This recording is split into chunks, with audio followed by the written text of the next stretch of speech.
Mr. Chairman, this is Teresa.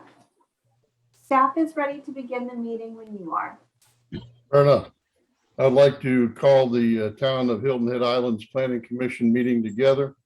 We'll start, if you'll join me in the Pledge of Allegiance. For those of you who don't have a little flag at home, I've got one for you. We'll start. I pledge allegiance To the flag of the of the United States of America and to and to the republic which for which it stands, one One nation, nation, under God, indivisible, indivisible, with with liberty and justice justice for all. Thank you much. May I ask Teresa here, are we in compliance with the Freedom of Information Act? Yes, sir, we are. Okay, great. Let's start by calling the roll. Teresa, if you would. Yes, sir. Mr. Siebel, Here, Mr. Alfred, Here. Mr. O'Neill, Here. Mr. Perry, Here. Mr. Campbell, Here. Mr. Hens, Here. Mr. Collett, Might be on mute. Mr. Call, are you still with us? I do. It looks like Mr. Collett has dropped from the line. He'll be back, I'm sure. Certainly. And Mr. Scanlon. Present. And Mr. Dariendo is excused. Fair enough. Thank you, Teresa. Let me ask of staff, we're going to the approval of the agenda. Does staff have any changes to the agenda today? No, sir. Okay, great. May I have a motion to approve the agenda as we've seen it? Moved. Second. Seconded. Moved by Mark and seconded by Steve, as I see it. Any opposed? Okay. All in favor of the agenda, please raise your hand so we get a count here. I have all unanimous except Mr. Collett, who's not. Oh, Jim, are you on now? He's trying to connect. All right, the motion passes with a vote of at least 7, perhaps 8. Approval of the minutes. We have the minutes of the meeting of August 4th, and may I have a motion to approve the minutes of August 4th? So moved. Steve so moves. Do I have Alan Perry seconds? All those in favor, please raise your right hand and approve the minutes of the last meeting. I believe we have everyone. Mr. Collins is still trying to connect, so we have 7 votes for sure. All right, now let me move on to the next item on my agenda here. And that is the appearance by citizens. Mr. Scanlon, before Yeah. we do appearance by citizens, can I please introduce Enid? Oh, please, by all means, Ann. Oh, thank you. Good afternoon. I'm Ann Siren, Senior Planner for the town. Thank you for joining us. Before we begin, I want to introduce Enid Carranza, who will be translating this meeting into Spanish. Thank you very much, Ann, and thank you, Enid. If you could give, Mr. Scanlon, if you could give Enid a second, I was going to allow her to start her translation. Fair enough, thank you. Recién se aprobaron las minutas de la sesión pasada y vamos a continuar con la reunión de esta tarde. And as Enid just demonstrated, she will translate throughout the meeting. For those speaking during the meeting, please pause every 2 or 3 sentences to allow Enid to translate. Okay. If someone forgets to pause, Chairman Scanlon and I will gently interrupt to remind them by saying, please pause for translation. And thank you in advance for your patience as we navigate this process. Chairman Scanlon, we're ready to proceed. Thank you. We're item 7, appearance by citizens. Teresa? Thank you, Mr. Chairman. Public comments concerning agenda items were submitted electronically via the Open Town Hall portal. Those comments were provided to the Commission for review and made part of the official record. Los comentarios públicos se recibieron a través de vía electrónica y se revisaron antes de la reunión del día de hoy de la comisión. In addition to submitting comments on the portal, citizens were provided the opportunity to call into the meeting to comment on agenda items and non-related agenda items. There are 2 citizens signed up to speak during the public hearing for ZA-001918-2021. Y dentro de las personas que solicitaron hablar el día de hoy, hay 2 ciudadanos que se van a comunicar en su oportunidad luego en la reunión. There is 1 citizen who will speak now on items unrelated to today's agenda. Mr. Miller, you may begin now. Hay una persona antes que con un asunto que no está relacionado con... Go ahead, please. Pastor John Miller, you have 10 minutes, sir. Thank you very much for this opportunity. Let me say before starting, I had a long version of this written and a short version. Fortunately, you're going to get the short version, but I hope that my 10 minutes will be 10 minutes and then the translation. What I call this address Paradise Lost, Hilton Head Island and Climate Change.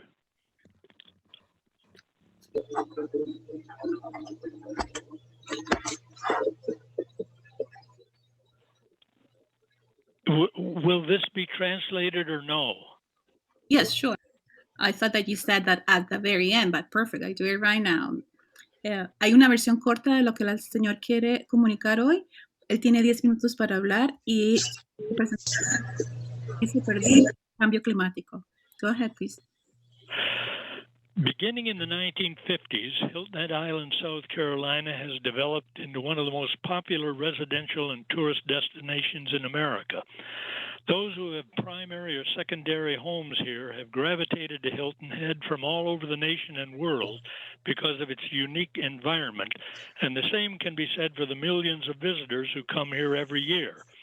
Being named the nation's #1 vacation island also helps. However, there's an unavoidable and seemingly irreversible worldwide trend that confronts our community's future and that of every community located on the shores of any of the oceans.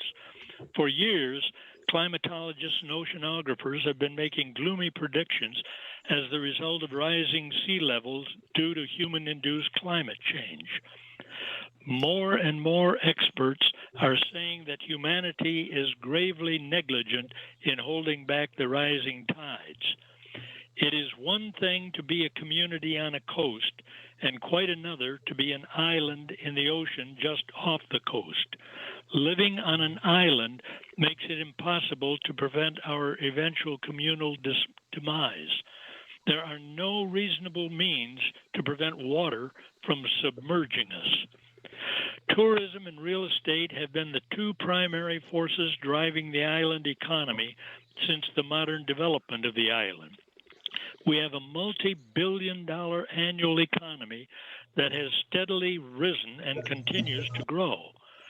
Ironically, COVID illustrated a weakness in our economy, which has been evident for a few years, to hotel and timeshare managers and to restaurant and shop owners, but not to the population at large. The sober reality is this: we do not have enough workers to operate our businesses at peak efficiency and to the highest satisfaction of our customers. That's because low-pay workers cannot afford to live on the island. Up until a few years ago, all of us deluded ourselves into thinking that was not an issue and perhaps was even a blessing in disguise. There were enough workers coming onto the island every day from Bluffton, Hardyville, Ridgeland, and other parts of Jasper and Hampton counties. But now there are many more business establishments in Bluffton, Hardyville, and Ridgeland paying the same minimum wage. So why should anyone drive the extra miles to Hilton Head to hold down a low-paying job? 2 factors, climate change and worker shortages, are combining to thrust the perfect storm onto the thriving economy of Hilton Head Island. The first might be staved off, but it is increasingly apparent that it will not be defeated. The second can be blunted, but only with considerably higher wages. That will result in increased costs to everyone. However, employee income is not the main concern for workers in this community. It is housing that is affordable in this community that will determine whether our economy will thrive or wither. If workers can have a higher standard of living with lower expenses by living off the island than on the island, they naturally will do it. Only if they can afford housing here will a sufficient number of them work here to staff the various kinds of businesses we have here. The major growth of business is off the island, not on the island. No longer are we the magnet for workers that we once were. Whose responsibility is it to provide affordable housing? Up to now, the town government has taken the position that private investors must create this type of housing. By their hesitancy, such hypothetical investors have indicated that affordable housing on Hilton Head is a contradiction in terms. It is too expensive to build homes that workers can afford in this community, both because of the cost of land and because of building costs. Real estate developers are profit-driven, and if it is not possible for them to make a profit, they will look elsewhere for their business opportunities. Therefore, there is only one possible developer of housing that lower-income workers can afford, and that is the town of Hilton Head Island. Most of the town government may not want to be involved in such an effort in such an affluent community, but it may find that it must do it to maintain that very affluence. If businesses cannot hire a sufficient number of workers, property values of all structures on the island will begin to decline. Once that process begins, it cannot be stopped. Where would the funds be found to build affordable housing? Here is where the town council must be both creative and politically courageous. Here are three amateurs' suggestions. 1, utilize currently town-owned restricted land that was purchased with tax fund for the sites for affordable housing. 2, include an additional 1% in the already existing accommodations tax. 3, an increase in sales tax on the island might also help provide adequate funds to finance workforce housing. Such housing must be heavily subsidized in its construction, but also in the lowered cost of renting the units. To entice workers to come here, our community must underwrite much of the cost of keeping them here. It is to the benefit of all our residents to do this, and it will be disastrous in the long run not to do this. Large numbers of subsidized units need not be built all at once. To give a hypothetical example, if 100 units are built and then rented, enough new tax money will have been collected in the meantime to build another 100 units. This approach can be used for as many years as are necessary to provide enough housing for enough workers to keep the island economy strong. A tourist-based economy requires many lower-paid workers. In summary, there is bad news and there is good news. The bad news is that it is almost certain that half a century to a century from now, this island paradise will become uninhabitable. The good news is that with wise planning, the island economy can remain as strong as it currently is if particular plans are made. It is both a dereliction of duty and irresponsible for the town council any longer to avoid taking the painful but necessary measures to assure a healthy economy over the next 50 to 100 years. Affordable housing for the workers necessary to ensure a vibrant economy is the key to making it happen. It is a serious delusion to imagine that an island in a rising sea can thrive with a business-as-usual attitude. We must come to grips with the unique set of challenges by which we are confronted because of our labor shortage. The first step the community of Hilton Head Island must take is to admit that we shall not exist in perpetuity.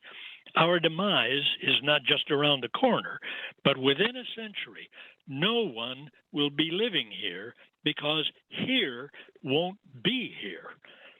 For generations, Hilton Head Island has had an energetic, hardworking native islander population.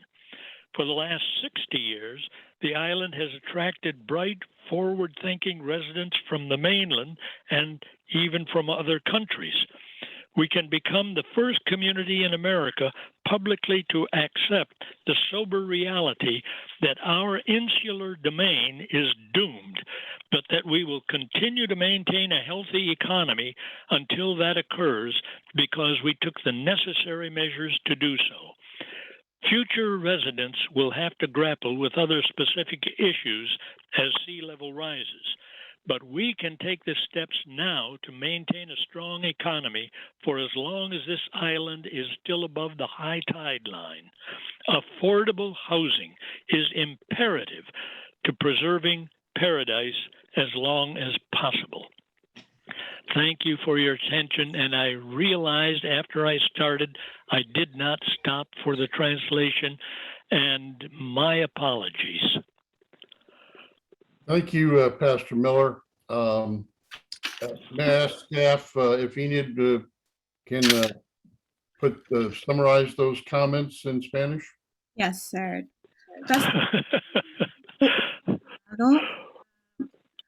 Al reflexionar sobre los pocos trabajadores que viven en la isla y los pocos lugares para que estas personas vivan que sean de bajo ingreso. También hizo una apelación a que el nivel del mar está subiendo al mismo tiempo y mientras que nuestra economía está viento en popa, no vamos a tener trabajadores por la gran competencia que existen en las áreas cercanas como Bluffton y Richland, que también pagan muy similar a Hilton Head y por lo tanto no tenemos trabajadores.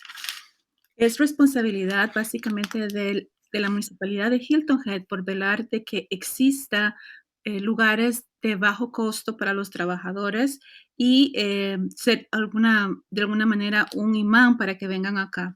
Tienen que pensar en eso antes de que la isla, por el aumento del nivel del mar, vaya a desaparecer y que sería un buen momento ahora para reflexionar acerca de si queremos ser una de las primeras de la nación, estar hablando sobre este tema.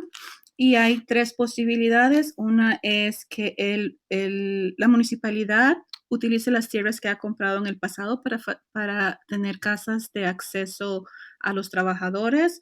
Otra es de que se aumente el impuesto para el área de todo lo que es turismo. Y otra opción sería la número 3, que se aumente el impuesto de ventas para poder desarrollar casas de bajo o moderado ingreso. Además, todo esto no se puede hacer de un solo momento porque no hay suficiente tiempo para recoger suficientes fondos tributarios para poder compensar la inversión. Pero hay buenas noticias y malas noticias. Una de las buenas noticias es que estamos empezando a hablar sobre algún plan para poder mantener nuestra economía vibrante y no debemos estar pensando en hacer solamente negocios como usualmente lo hacemos porque cada vez tenemos menos trabajadores y que no podemos ser tan ingenuos de pensar de que esto no nos va a dañar en el futuro y tenemos que aceptar la realidad como es para que nuestra economía sea más fuerte todos los días. Thank you, Enid. You're welcome. For members of the commission, I want to first of all thank Pastor Miller for his comments before the commission today. And I want to note that if we're going to have any discussion on this subject or take any action on this particular subject, it would come under commission business later in this meeting. All right. With regard to unfinished business at this point, I don't believe there's anything. And so we will move into to new business. The first item under new business that was submitted was a request STDV 001-826-2021. A request from Taiwan Scott to name an access easement off Freddie's Way as Mini Common. And I would note that this application has since been withdrawn. At this point, I would like to open a public hearing. I would note that this application has since been withdrawn. I'm sorry, who's this? I would like to open a public. This is Grace Smith. Okay, I don't know what that was, but it's been cut off. This at is this Grace. point, This is I want- Grace. This is Grace Smith. I was supposed to make public comment. Okay. I don't know what that was, but it's been cut off. Mr. Smith, this is Teresa Haley, the Commission Secretary. Make public comment. At Yes. the appropriate time, the chairman will call on you for comments. Mr. Smith, this is Teresa Haley, the Commission Secretary. Okay. Thanks. Yes. At the appropriate time, the chairman will call on you for comments. Okay, so we have a, okay, under appearance by citizens, we do have a second person that's scheduled at this point. Is that correct, Teresa? Yes, sir. We have two people signed up to speak under the public hearing. And Under the If- public hearing. Okay, we haven't gotten there yet, right? that's correct, sir. Okay, so we'll hold off on that for a few moments. Yes, sir. The public hearing is now open on ZA 001918-2021, which is a request from Trey Griffin of Wood and Partners Incorporated and DPJ Residential LLC on behalf of the property owners to amend the official zoning map to rezone 10 properties totaling 13.74 acres from the low to moderate density residential RM4 zoning district to the planned development mixed use BD1 zoning district into the Indigo Run master plan with an allowed use of multifamily residential and a density of 12 dwelling units per acre, or a total of 164 units with conditions. The subject properties are parcels 022C, 022D, 022F, 022G, 0152, 0072, 0139, 0141, 0168, and 0167 on the Beaufort County Tax Map 11.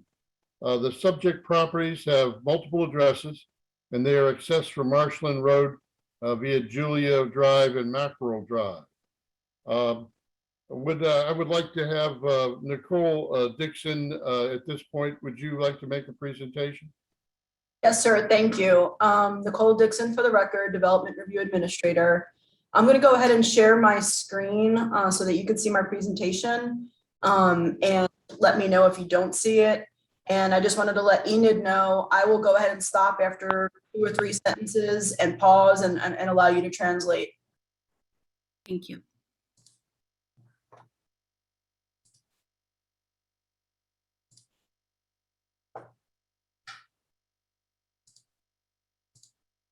Do you see my screen?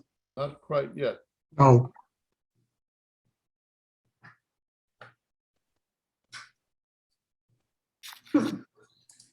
You don't see it yet?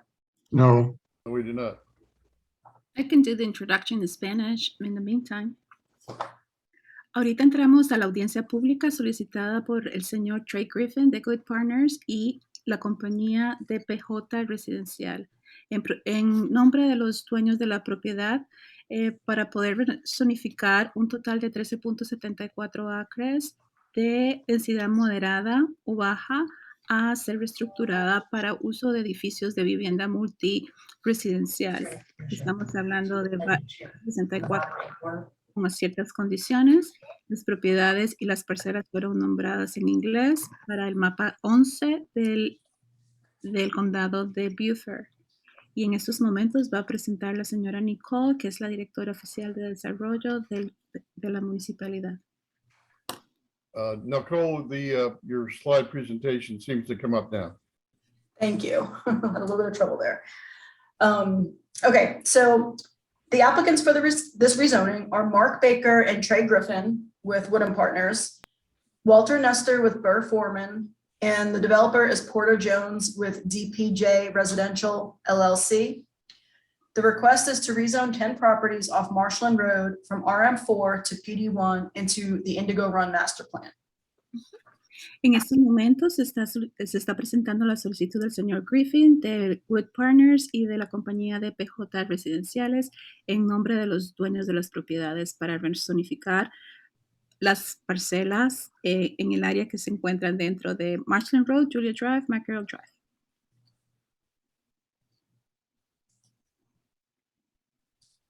The properties in red are proposed to be rezoned.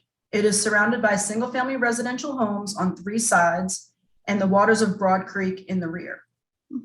Y la Go zona, ahead. la zona roja es la zona en la que estamos hablando, donde está todo es de residencial, de casas para una sola familia y está al lado del mar, del lado de Broad Creek. The majority of the site is currently developed as Rollers Trailer Park, and with the 10 parcels combined, totaling 13.74 acres, consists of about 60 homes. The site is accessed from Marshland Road, Julia Drive, Mackerel Drive, and Pinefield Road. Y estamos hablando de 10 parcelas para un total de 4 acres, para un total de 60 unidades de viviendas. Y el acceso se realiza a través de Marshland Road, Julia Drive y Mackerel Drive. The applicant states in their narrative that regardless of the outcome of this rezoning application, they no longer plan to use the subject properties as a mobile home park. The property owners have accordingly stopped renewing or approving leases for mobile home use on the properties. La situación actual de esta zona es que los dueños de estas propiedades han indicado que ellos no desean seguir utilizando el terreno como parqueadero de casas móviles y que necesitan hacer la rezonificación por esa situación. I did want to mention that both Deepwell and the Low Country Immigration Coalition are aware of the situation and are meeting with the residents to gauge what their needs are and will try to assist them with their relocation. Y también quieren hacer notar que tanto Deepwell como el Low Country Immigration Coalition se han estado reuniendo con los residentes del área para poderles asistir en cualquier situación que venga en el futuro.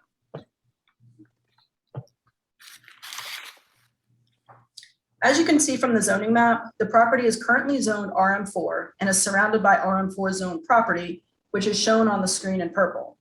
The request is to rezone to the PD1 district as part of the Indigo Run Master Plan, which you can see is nearby in yellow up on the screen. Como ven en el mapa, la zona que está en lila es la zona que se está proponiendo que se rezonifique. Lo que quieren es incorporarla dentro de la zona amarilla dentro del mapa, que sería la PD1. This rezoning would assign the only use for the property as multifamily residential with a density of 12 units per acre, totaling 164 units. Currently, the RM4 zoning allows 8 dwelling units per acre due to the size of the combined lots, totaling 109 units. The applicant is proposing a multifamily residential apartment development for the site. Y actualmente la tierra se está utilizando con 12 unidades por acre, donde la propuesta considera 12 unidades por acre, mientras que actualmente se está usando con 8 unidades por acre para un total de 109 unidades, mientras que la propuesta son 164 unidades. The rezoning would allow an increase in height from 35 feet to 75 feet, but the applicant is requesting a maximum height of 55 feet. The rezoning would allow an increase in maximum impervious surface coverage from 35% to 40%, and the rezoning would require a minimum 50% open space, whereas the current zoning doesn't require open space for multifamily development. Y dentro de las circunstancias están que el desarrollador de este proyecto quiere aumentar tanto el alto de las viviendas, también como para facilitar otro tipo de actividades dentro del área que en este momento no existen. Up on the screen is a boundary survey of the subject properties that the applicant provided in their application materials.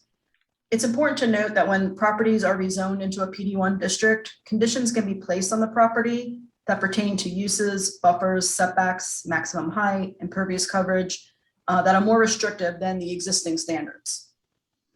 Y este mapa indica el uso potencial de la propiedad, donde no se ve todo lo que necesita verse, por ejemplo, cosas que se necesitan añadir en la parte de los servicios públicos.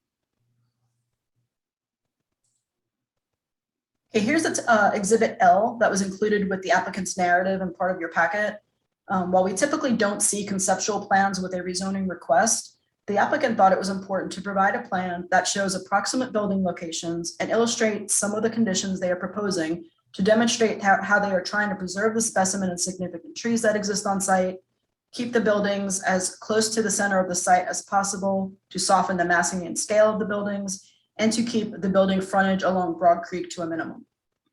Y dentro de la solicitud también el desarrollador incluyó este mapa que normalmente no se solicita que se añada para demostrar que están planeando poner toda la estructura de viviendas en el centro de la propiedad y más lejos del área del marsh, como una forma de ilustrar su petición.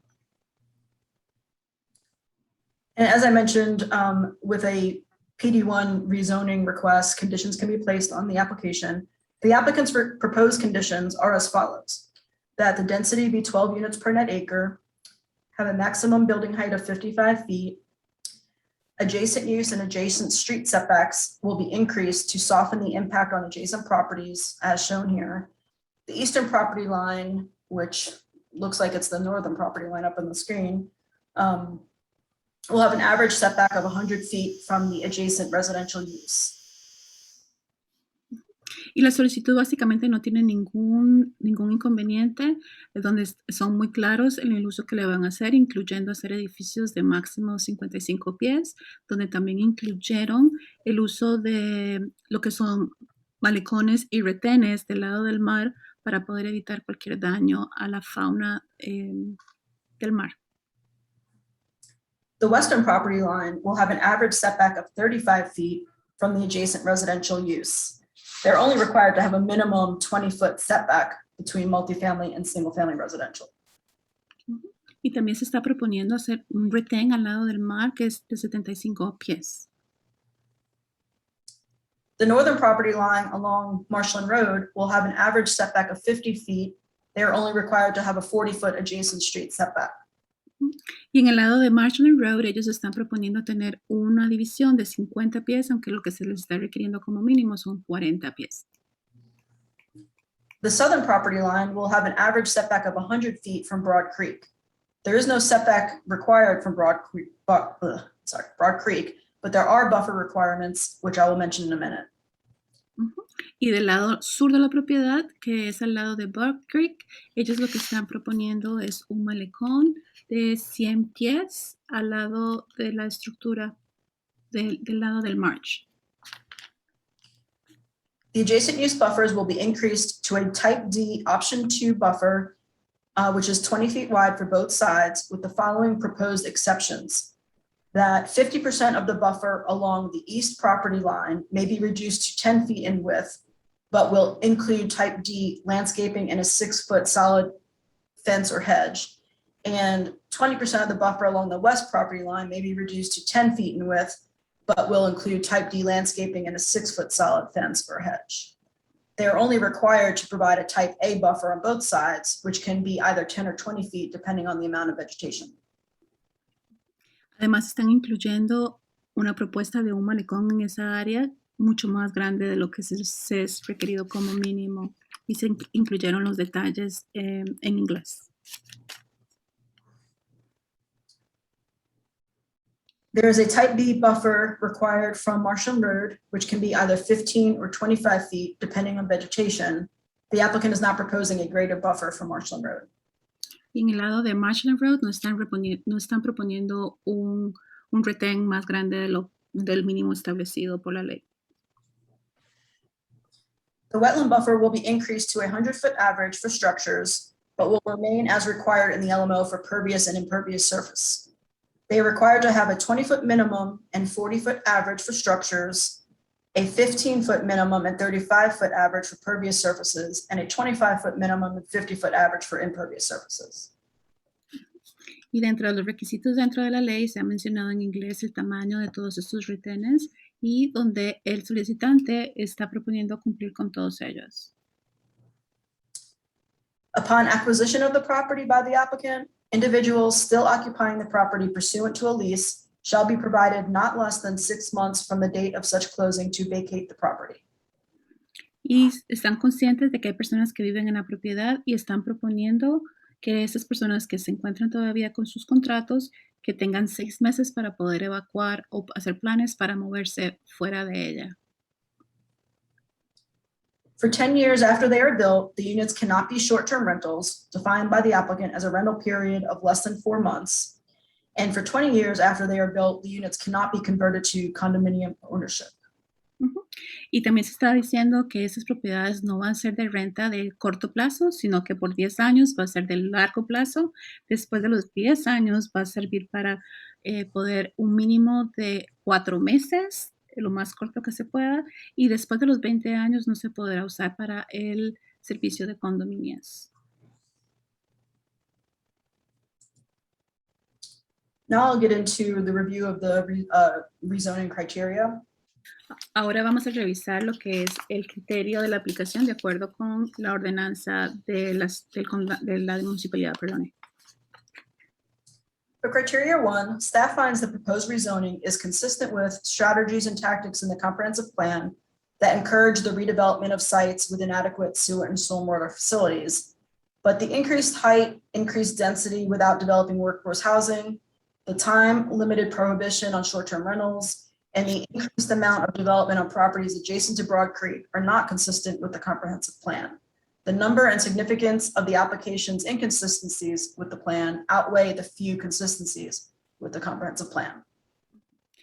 De acuerdo con la medida de rezonificación, si está en conformidad o no con el plan comprensivo de la municipalidad, se encuentra que la aplicación, a pesar de que es exhaustiva, no cumple con el criterio 1 de la ley local. The increased maximum building height of 55 feet is not appropriate to the existing adjacent single-family homes. The increased density is not appropriate without the public benefit of workforce housing. Y en estos momentos también están proponiendo ellos edificios de 55 pies que son mucho más altos de acuerdo al plan del town, y además también la densidad es mucho más alta de acuerdo a lo que se necesita con respecto a la cantidad de hogares de bajo costo que se encuentran en estos momentos en la zona. The town adopted the workforce housing program in November of 2020 and the density bonus incentive in February of 2021. During the process of approval, certain properties and areas were identified as suitable for participation in the program. One of the subject properties, Roller's Trailer Park, located at 201 Marshall Road, was specifically identified as a possible site for redevelopment and included in the workforce housing program with the incentive of a density bonus.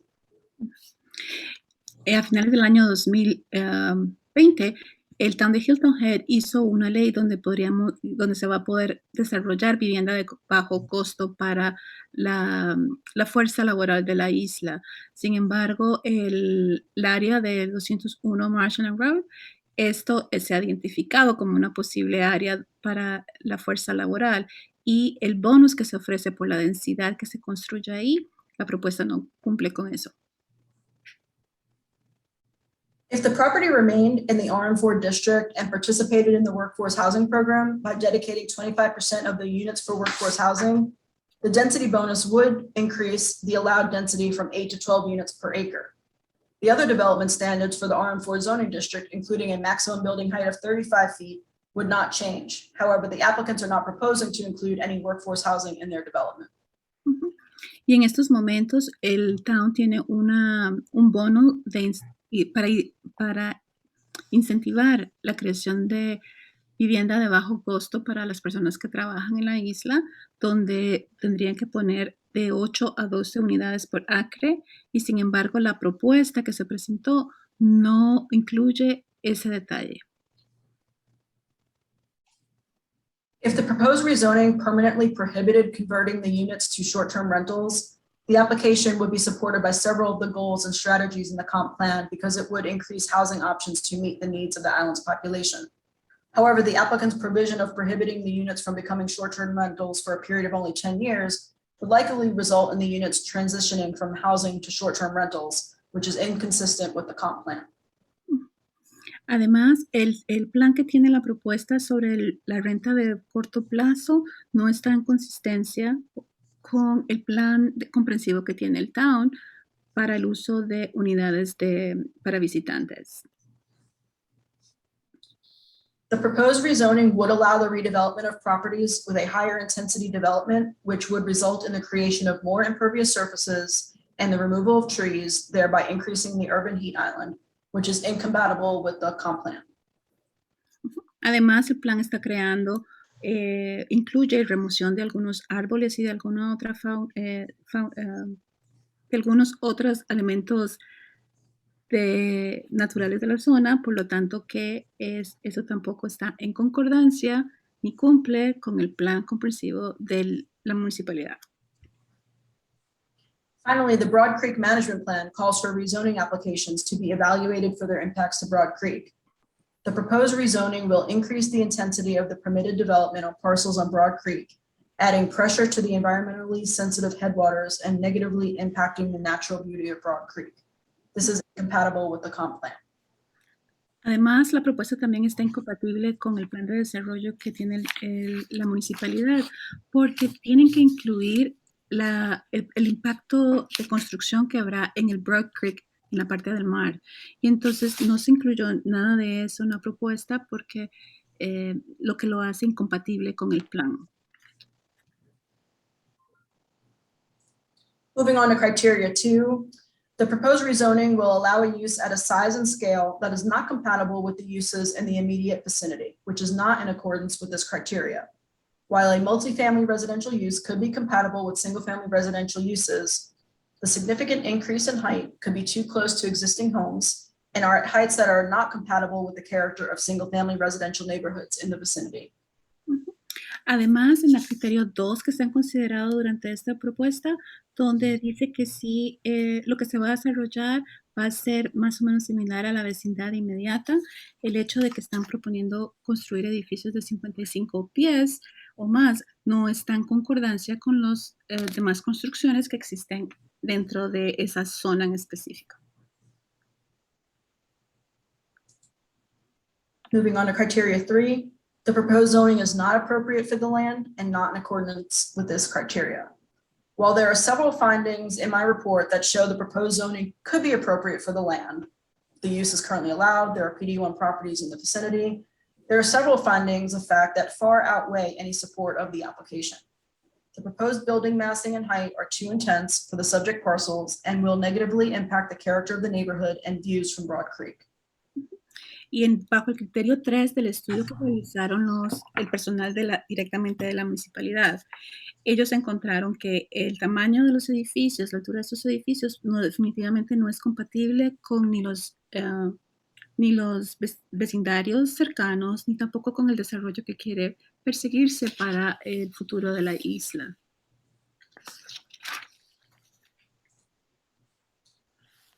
Criteria 4, the proposed rezoning does not address a demonstrated community need and is not in accordance with this criteria. As I mentioned earlier, Town Council has recognized and prioritized the need for more affordable housing on the island and adopted the workforce housing program. Y en el criterio 4 que se ha considerado para esta recomendación es si dentro de la propuesta que se presentó está demostrando atender las necesidades de la comunidad, a lo que no lo está accediendo, por lo tanto no cumple con este criterio tampoco. During the approval process of the workforce housing program, the subject site was specifically identified as a possible site for redevelopment and included in the workforce housing program with the incentive of a density bonus. The applicant is not proposing to include any workforce housing in their development. While the proposed rezoning would provide additional housing, the demonstrated community need is for workforce housing. Y básicamente el asunto es que como se ha identificado esta propiedad en el pasado como un posible lugar para las familias trabajadoras de la isla, en el plan, a pesar de que ofrece más unidades, no ofrecen claramente la opción de vivienda asequible para las familias trabajadoras. Criteria 5. The proposed rezoning is not consistent with the overall zoning program as expressed in our plan and is not in accordance with this criteria. While the PD1 district allows flexibility to address a community need, which is for workforce housing, the proposed development would not address that need. Y básicamente, pues la propuesta que se está revisando hoy no está de ninguna manera solucionando el problema para las familias trabajadoras del área. The applicant could receive the density bonus of 12 units per acre if they met the requirements of the workforce housing program, but they are choosing not to do so. The intensity of the proposed rezoning would only be justified if the properties were redeveloped as part of the workforce housing program because it would provide a public benefit. El desarrollador no puede obtener el beneficio del bono que le da la municipalidad a pesar de que son la cantidad de unidades de 12 por acre, porque no se puede redesarrollar esta área si no está específicamente diseñada para la fuerza laboral de la isla.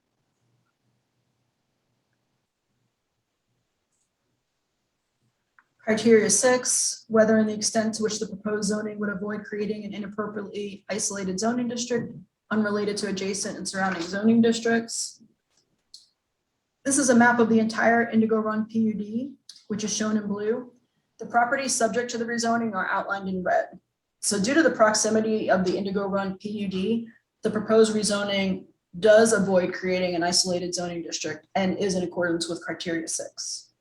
En cuanto al criterio 6, la propuesta sí cumple con ese criterio porque si se ve en el mapa, la zona que está marcada en rojo va a ser parte de la zona azul y no está ocasionando ningún impacto o aislando de ninguna manera las zonas adyacentes. Criteria 7, the proposed zoning would allow the subject property to be put to a reasonably viable economic use because it would increase the density potential of the property by 50%. It is important to note that when the 10 parcels are combined, the LMO would allow for an increase in density from 4 units to 8 units per acre, which would be a reasonably viable economic use of the property without the proposed rezoning.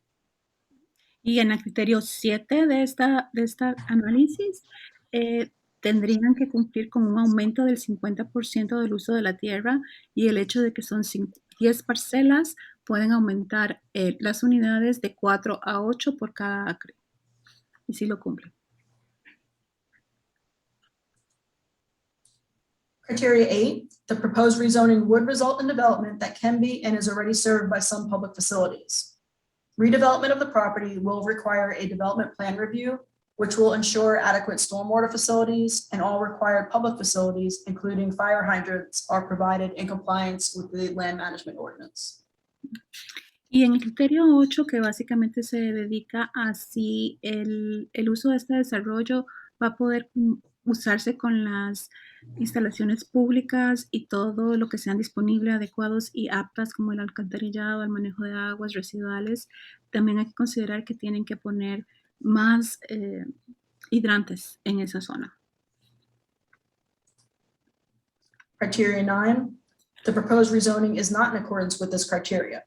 While the proposed use may be appropriate because of the need for all types of housing on the island, the proposed density would only be justified if the properties were redeveloped as part of the workforce housing program because it would provide a public benefit. The proposed rezoning does not provide a public benefit to justify the proposed density and height. Y el criterio 9, la propuesta no la cumple porque no está de acuerdo con cumplir con un beneficio público que básicamente está destinado a ser para la fuerza laboral.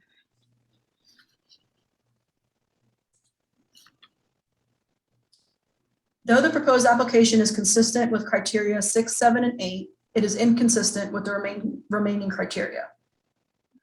Y la aplicación es encontrada por parte de la Comisión de Planeamiento Urbano de la municipalidad como inconsistente, por lo que no recomienda su aprobación. The proposed rezoning would increase both the density and the maximum height allowed on the subject properties. Though the density on the subject properties could be increased for the development of workforce housing, the applicant is not proposing to develop workforce housing.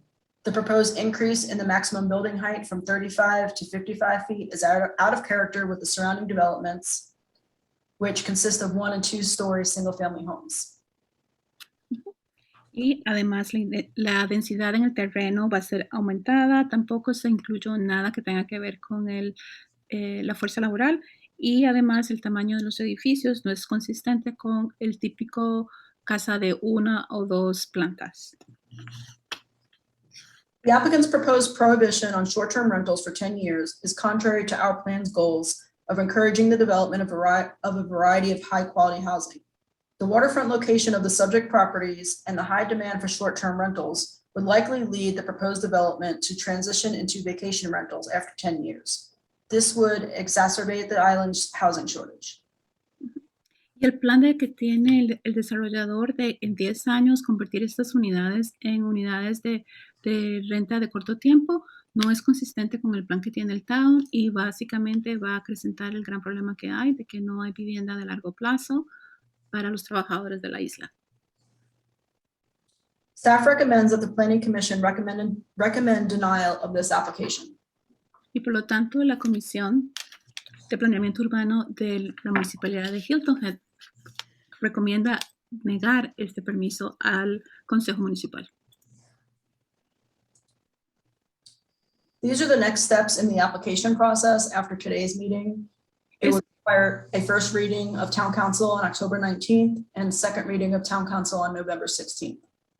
Y esos son los siguientes pasos conforme para la solución o la decisión que se va a hacer. La primera lectura de la resolución que vaya a tomar el Consejo Municipal va a ser el día octubre 19 y la segunda lectura va a ser en noviembre 16.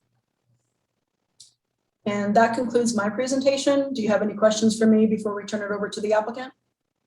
¿Alguien tiene alguna? I think what we might do though is wait until we've heard from the applicant, Nicole, and then Okay. take questions for both. Okay. Okay, great. Y ahora va a presentar el que está solicitando la rezonificación.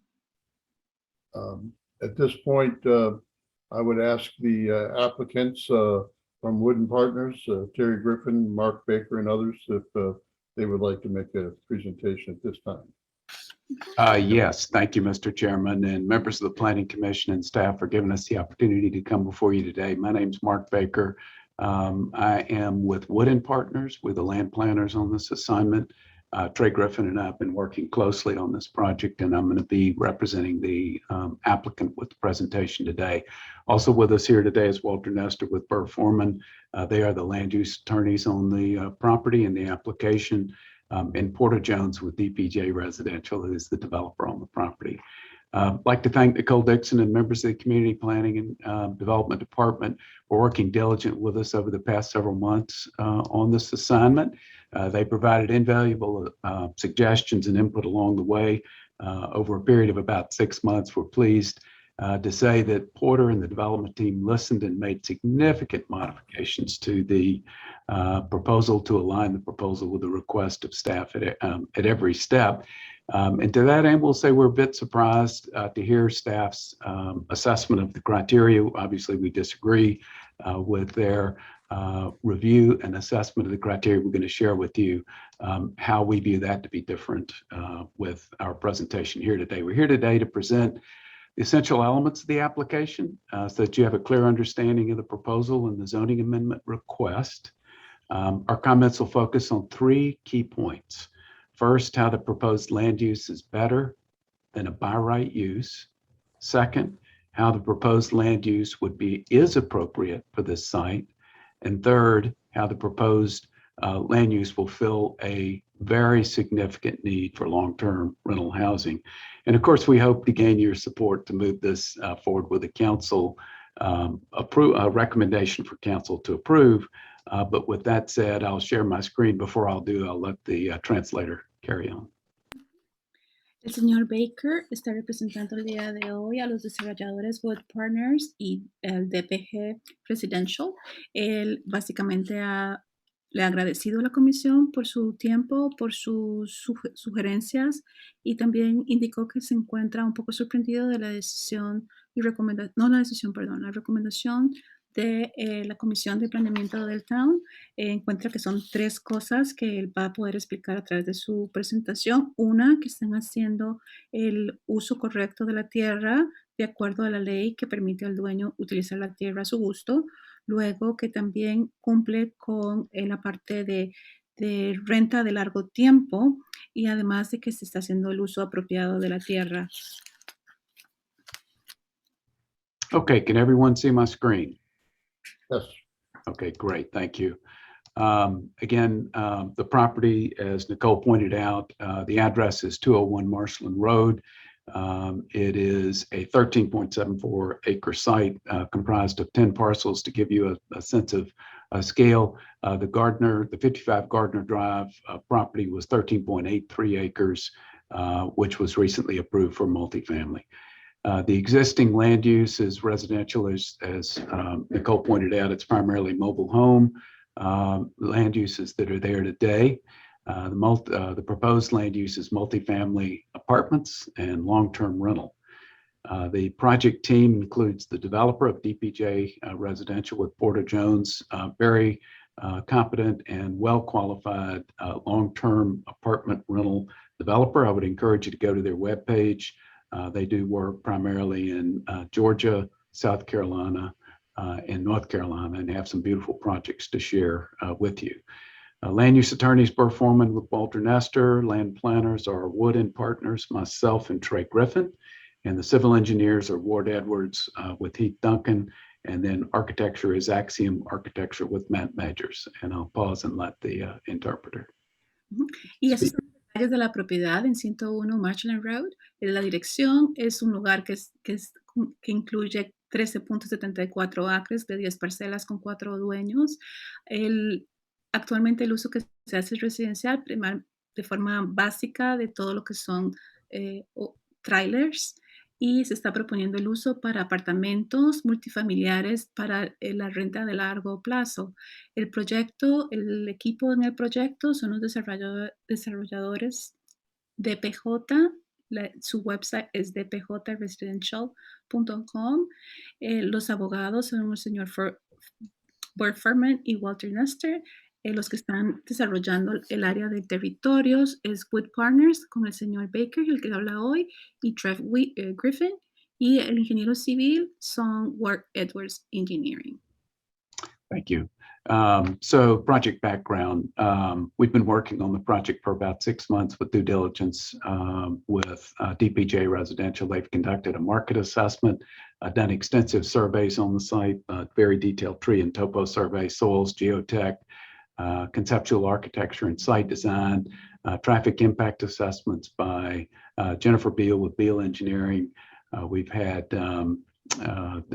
Newkirk has provided critical line demarcations, and that was surveyed. And then the Applied Technology and Management, ATM, has done a dock assessment. There's 2 docks on the property. We've also conducted many informal meetings in the community. We've met with many town council members and planning commissioners to learn about their preferences and perceptions regarding how this important property might be improved. We've met with many times with the Community Development Department staff and gotten great input, as I mentioned, along the way. We met with Kerry Kelly, the general manager of Indigo Run, his board, and then were asked to conduct a community-wide public open house. We did that and got very good input. Met with Crosswinds board members. And then throughout this process, we made multiple adjustments. I'll say Porter's been very good at sort of fine-tuning, allowing us to fine-tune this project to reflect this input we've gotten. Y un poco de la historia de lo que se han realizado ellos con este proyecto es la preplaneación y el debido proceso, como el análisis de mercado, cómo hacer la topografía tanto de los árboles como de la tierra, como el estudio de suelos y toda el área geotécnica del proyecto. También han hecho toda una inspección en cuanto al concepto estructural de arquitectura del lugar. También han hecho un análisis del impacto del tránsito en el área y también han hecho una evaluación ambiental de las aguas costeras. Además, han hecho múltiples reuniones con el consejo, con miembros del consejo municipal, además de los miembros de este comité, y también se han reunido con miembros del personal, del Departamento de Planeamiento y Desarrollo Comercial de la municipalidad. También se han reunido con los vecindarios adyacentes. Uno de ellos es Indigo Run. Ellos lograron hacer un open house donde incluyeron a los dueños, incluyeron sus comentarios. Igualmente también se reunieron con con la Asociación de Dueños de la Urbanización Comunitaria Crosswinds, y también todo esto les ha servido para hacer múltiples ajustes a la propuesta que han realizado.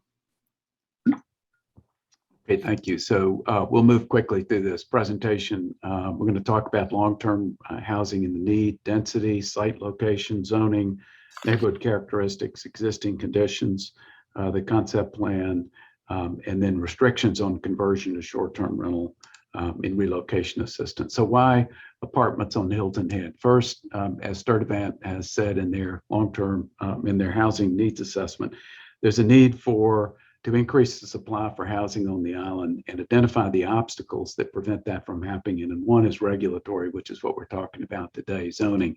Second, there's a need for housing for individuals and families at all income levels.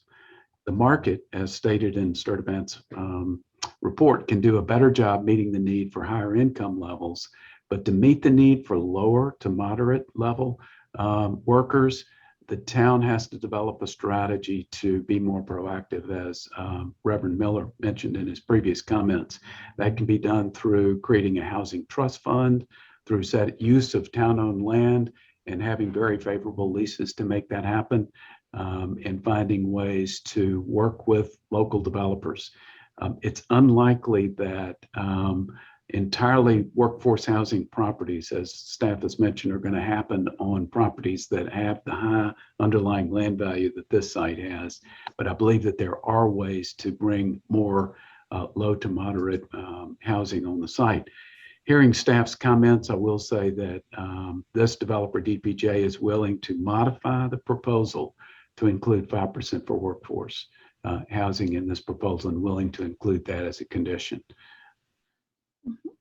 Y básicamente, ¿por qué están proponiendo apartamentos multifamiliares? Ellos piensan que sí están tratando de solucionar el problema para desarrollar vivienda para trabajadores, pero también, como mencionó el pastor Miller al principio de la reunión, piensa que la municipalidad tiene que ser más agresivo, como construyendo un poco más ese ambiente para poder crear vivienda a bajo costos, ya sea a través de un fondo comunitario, y donde los desarrolladores podrían estar más de acuerdo en colaborar en desarrollar algún tipo de proyecto. Sin embargo, él indica que el desarrollador DPJ está de acuerdo a modificar esta propuesta, incluir más posibilidades para lo que es trabajadores de la fuerza laboral de la isla. Sturtevant's report also identifies housing needs in 5 different categories, and this is very interesting. First, there's a need at the less than 500. Second, there's a need from 500 to about 875. Third, 875 to 1400, and then 14 to 2000, and then plus 2000. The total need, which was identified for a 10-year period, was more than 2,000 units, or more than 200 units per year. When you take a look at this need, you find that there are 834 units needed during that 10-year period in the less than 500 to about 1,400 monthly rent category. In the 1,400 to plus 2,000, which is really market rate housing. And this is important, guys. There's 1,200 units needed on Hilton Head Island. So to say that this isn't meeting a need, I believe not to be accurate, because it will be meeting a significant need for market rate housing for people who live and work on Hilton Head. So the proposal includes 164 units. We are willing to offer the 5% per workforce. To give you a comparison, Waterwalk Apartments has 240 units. with no workforce housing. 55 Gardner Drive, which was just approved over on the old Christian Academy site, has 260 units with 5% workforce. This project is around 24 to 27 DU per acre. Gardner Drive is 18 plus DU per acre. We started off at those rates at 18 plus with this property, and when working with staff, we lowered it to 16. We thought we were pretty close there. They asked us to come back and go to 12, which is fine, and that's where we are today at 164 units. Every time you lower the density, though, bear in mind that that puts upward pressure on rents, and that's what this statement is. If you look at the previous statement by Sturdivant, financial and regulatory obstacles have to be removed to be able to make these projects more affordable.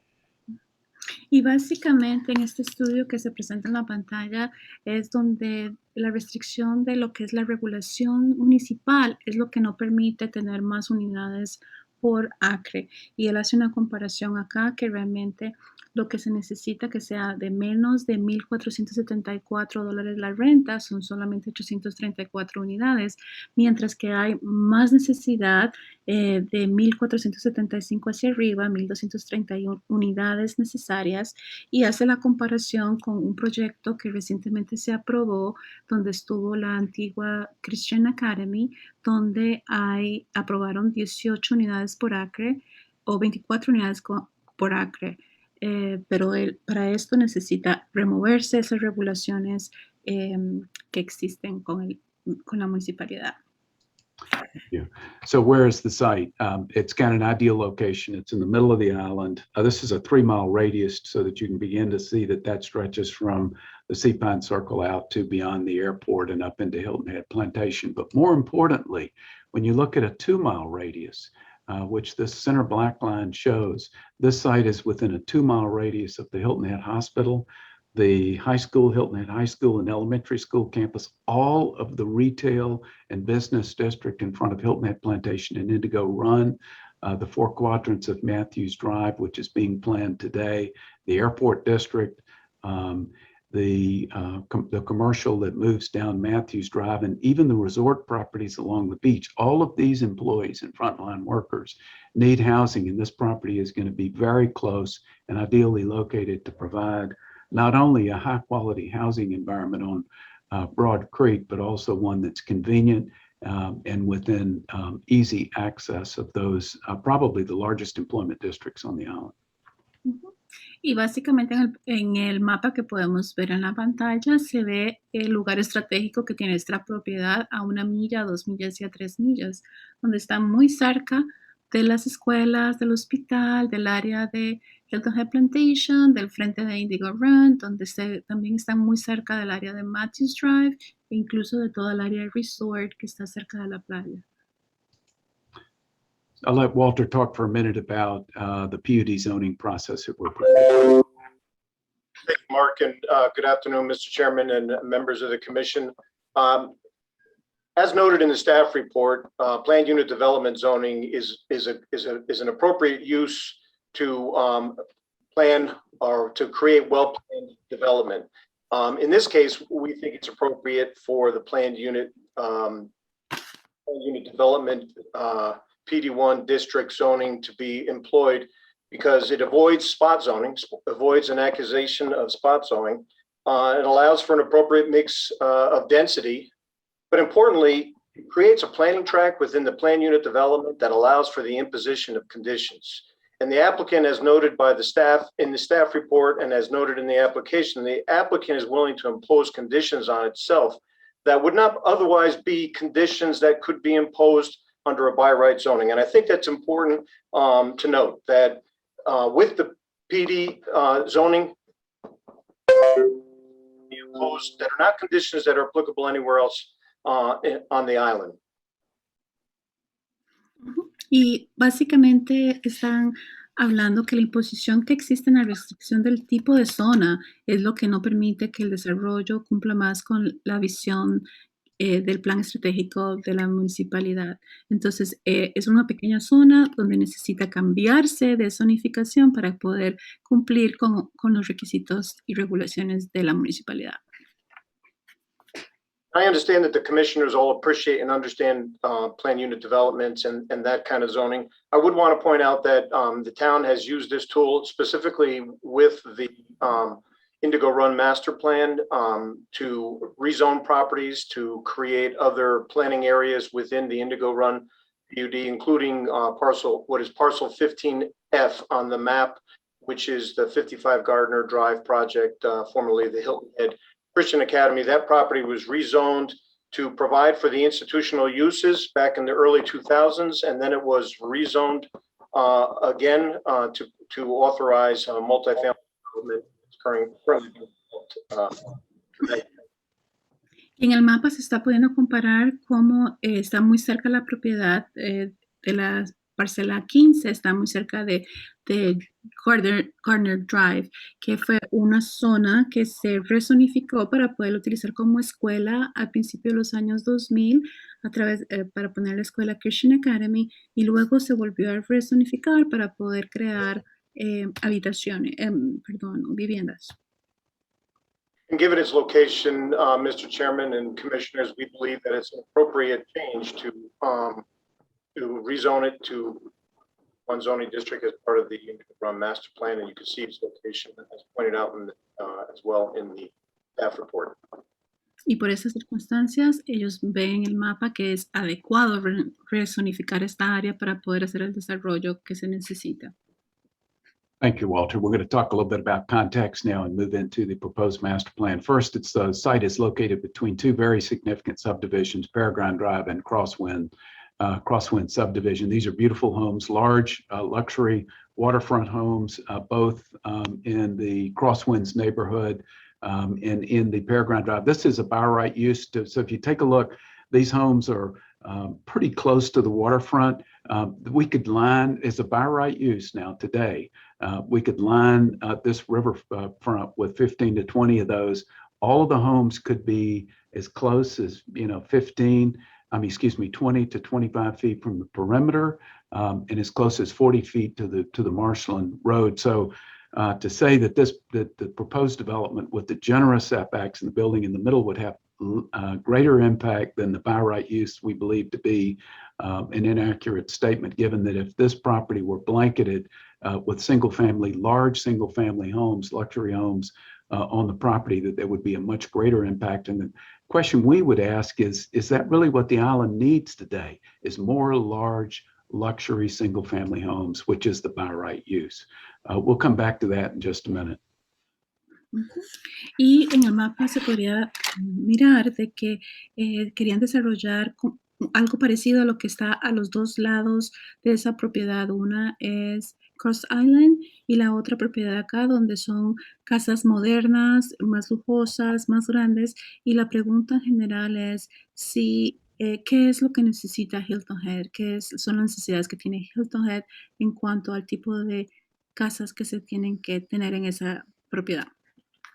So we know the site today is largely covered with existing manufactured homes, the roller trailer park. The Singh family has been very clear in saying they are selling this property and will no longer operate roller trailers park as a mobile home park. In fact, they're terminating leases, or they're not renewing leases now. So if this property were to be advanced as a by right use, there would be no vehicle or no way in which the town could participate in regulating the way those properties are relocated. What this developer is proposing is to participate in a relocation plan and put significant funding into assisting with relocation, number one. And number two, commit to not relocating any of the properties for a period of 6 months from the point of closing, which is further down the road, but then also to work with Deepwell and other nonprofits in the town of Hilton Head. And I think the town has a role to play here to help figure out how we can take these properties that are going to be moved. They're going to be moved from this property, regardless of whether this land use or any other, whether this land use is approved or not, because a by right use would come in and clear the site. Y básicamente, donde se puede ver en el mapa, que es el área de las rollers, la familia ha sido muy clara que ellos no desean seguir rentando esa propiedad como uso de un parqueadero de trailers. Ya ellos no están renovando ningún tipo de contrato y entraría la municipalidad como en un conflicto porque hay una ley que se dice que el dueño es el que tiene el derecho del uso. Entonces, significa que hay que trabajar como comunidad, donde Deep Well y otras organizaciones sin fines de lucro les ayudarían a las familias a moverse, y además ellos proponen que ellos van a significativamente ayudar en esa relocalización de las familias que viven ahí, y les van a dar 6 meses de tiempo después del cierre de venta de la propiedad, que piensa que es un de tiempo para poder buscar otro lugar. So just to be clear, everybody understands, as Walter said, when you rezone a piece of property and you change that, you have the opportunity to place conditions on the rezoning. In this case, DPJ Residential is willing to place a condition on the zoning that says they will develop a relocation plan and assist financially with that relocation plan. That will not happen if this property moves forward as a by right use. We're going to talk a little bit about sanitary sewer and the water quality. Staff, rightly recognize that water quality of Broad Creek has got to be protected. Well, today, unfortunately, I'd say 75% of the property is not served by sanitary sewer. This is significant, guys. Every one of these trailers are served by septic. The site is compacted, hard sand. If you have contaminated groundwater, that is going to flow into Broad Creek. This proposed development is going to convert the property to a sanitary sewer system and then provide significant on-site stormwater drainage. Y lo que sucede con esta propiedad básicamente es que se dieron cuenta que el 75% de las unidades que existen ahorita dependen de un tanque séptico y no están conectados al alcantarillado normal. Y esto es una potencial fuente de contaminación para el área de Broad Creek. Mientras que en el plan que ellos están proponiendo una fuente sanitaria de confianza donde no van a depender de tanques sépticos para evitar la contaminación en la bahía. So we'll talk a little bit about trees, and I know that we all who live on Hilton Head care about our tree canopy and our beautiful maritime forest. That's why we insisted that this property have a tree survey early on in the planning process. Porter was very willing to spend the money that was needed to do the tree survey. We did identify many significant, beautiful specimen trees and significant trees on the property. There are some openings in which those openings could be developed, but there's this beautiful maritime forest that exists today on the site, as shown by this aerial photograph where you can begin to see the tree canopy and how that beautiful maritime forest exists. And as you can see by this oblique that shows the sort of beautiful maritime forest tree canopy that exists. Y en la foto se puede apreciar lo bello del bosque que está en el área. Ellos invirtieron una cantidad sustancial haciendo una topografía de todos los árboles que encontraron, y por eso es que quieren mantener mucho de eso y desarrollar la propiedad hacia el centro. So the Hurricane Matthew, when it hit the site, did significant damage. Some of the trees in the internal portion of the property were lost. That's why you see a major clearing here. Also, some of the trailers were damaged and really don't have the high quality of housing that we'd like our residents to have. These are some pictures of the site. This is Marshland Road with Julia Drive, which goes into the center of the site. The water tower on the left, the PSD water tower, and then some of the trailers on the property. But what you can tell from this photograph, and this is pretty important, is that the trees are being impacted today significantly. Vehicles are driving over the route areas. We normally would not have that kind of traffic or parking on beautiful maritime forest trees. We'll pull all of that back and restore the canopy, restore the ground plane, and restore the health of the trees. Here's another photograph, some photographs of the tree canopy that's on site. And in addition, there's two really cool docks that are on site. Now, these docks today represent significant hazard to health and life. The boards are rotted. There are many places where people could fall through. All of this has been reviewed by ATM at the DPJ's expense, and then a plan to restore these docks for canoeing and kayaking to provide access for residents out to Broad Creek is also included. So, los daños que se realizaron a la propiedad son producto del huracán Matthew, donde hubo una gran cantidad de daños tanto a las casas como a los árboles, pero en las fotografías que se muestran cómo los vehículos se les maneja por encima de las raíces y eso está dañando el bosque que está ahí, y es algo que no es que se quiere tener en Hilton Head. No lucen bien las casas y se están dañando el bosque. So the question is, how do we preserve and restore this beautiful maritime forest canopy? And how do we place the buildings on the site? Well, I will say that Porter has been very cooperative in having the architect custom design buildings that reflect this canopy. These aren't just blocks of buildings. These are buildings that have angles and length that are custom designed to reflect the preservation of this tree canopy.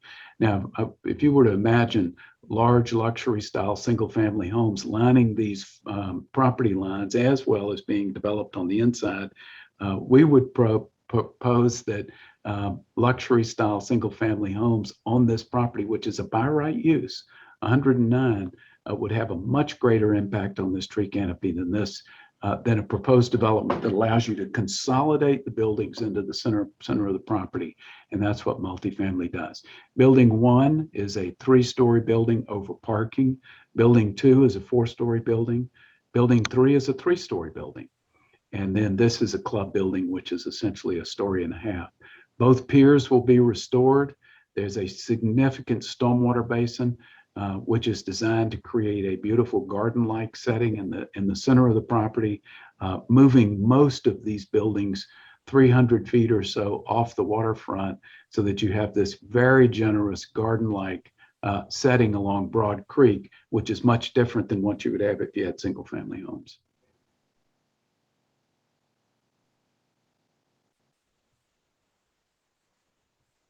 So our translator still with us?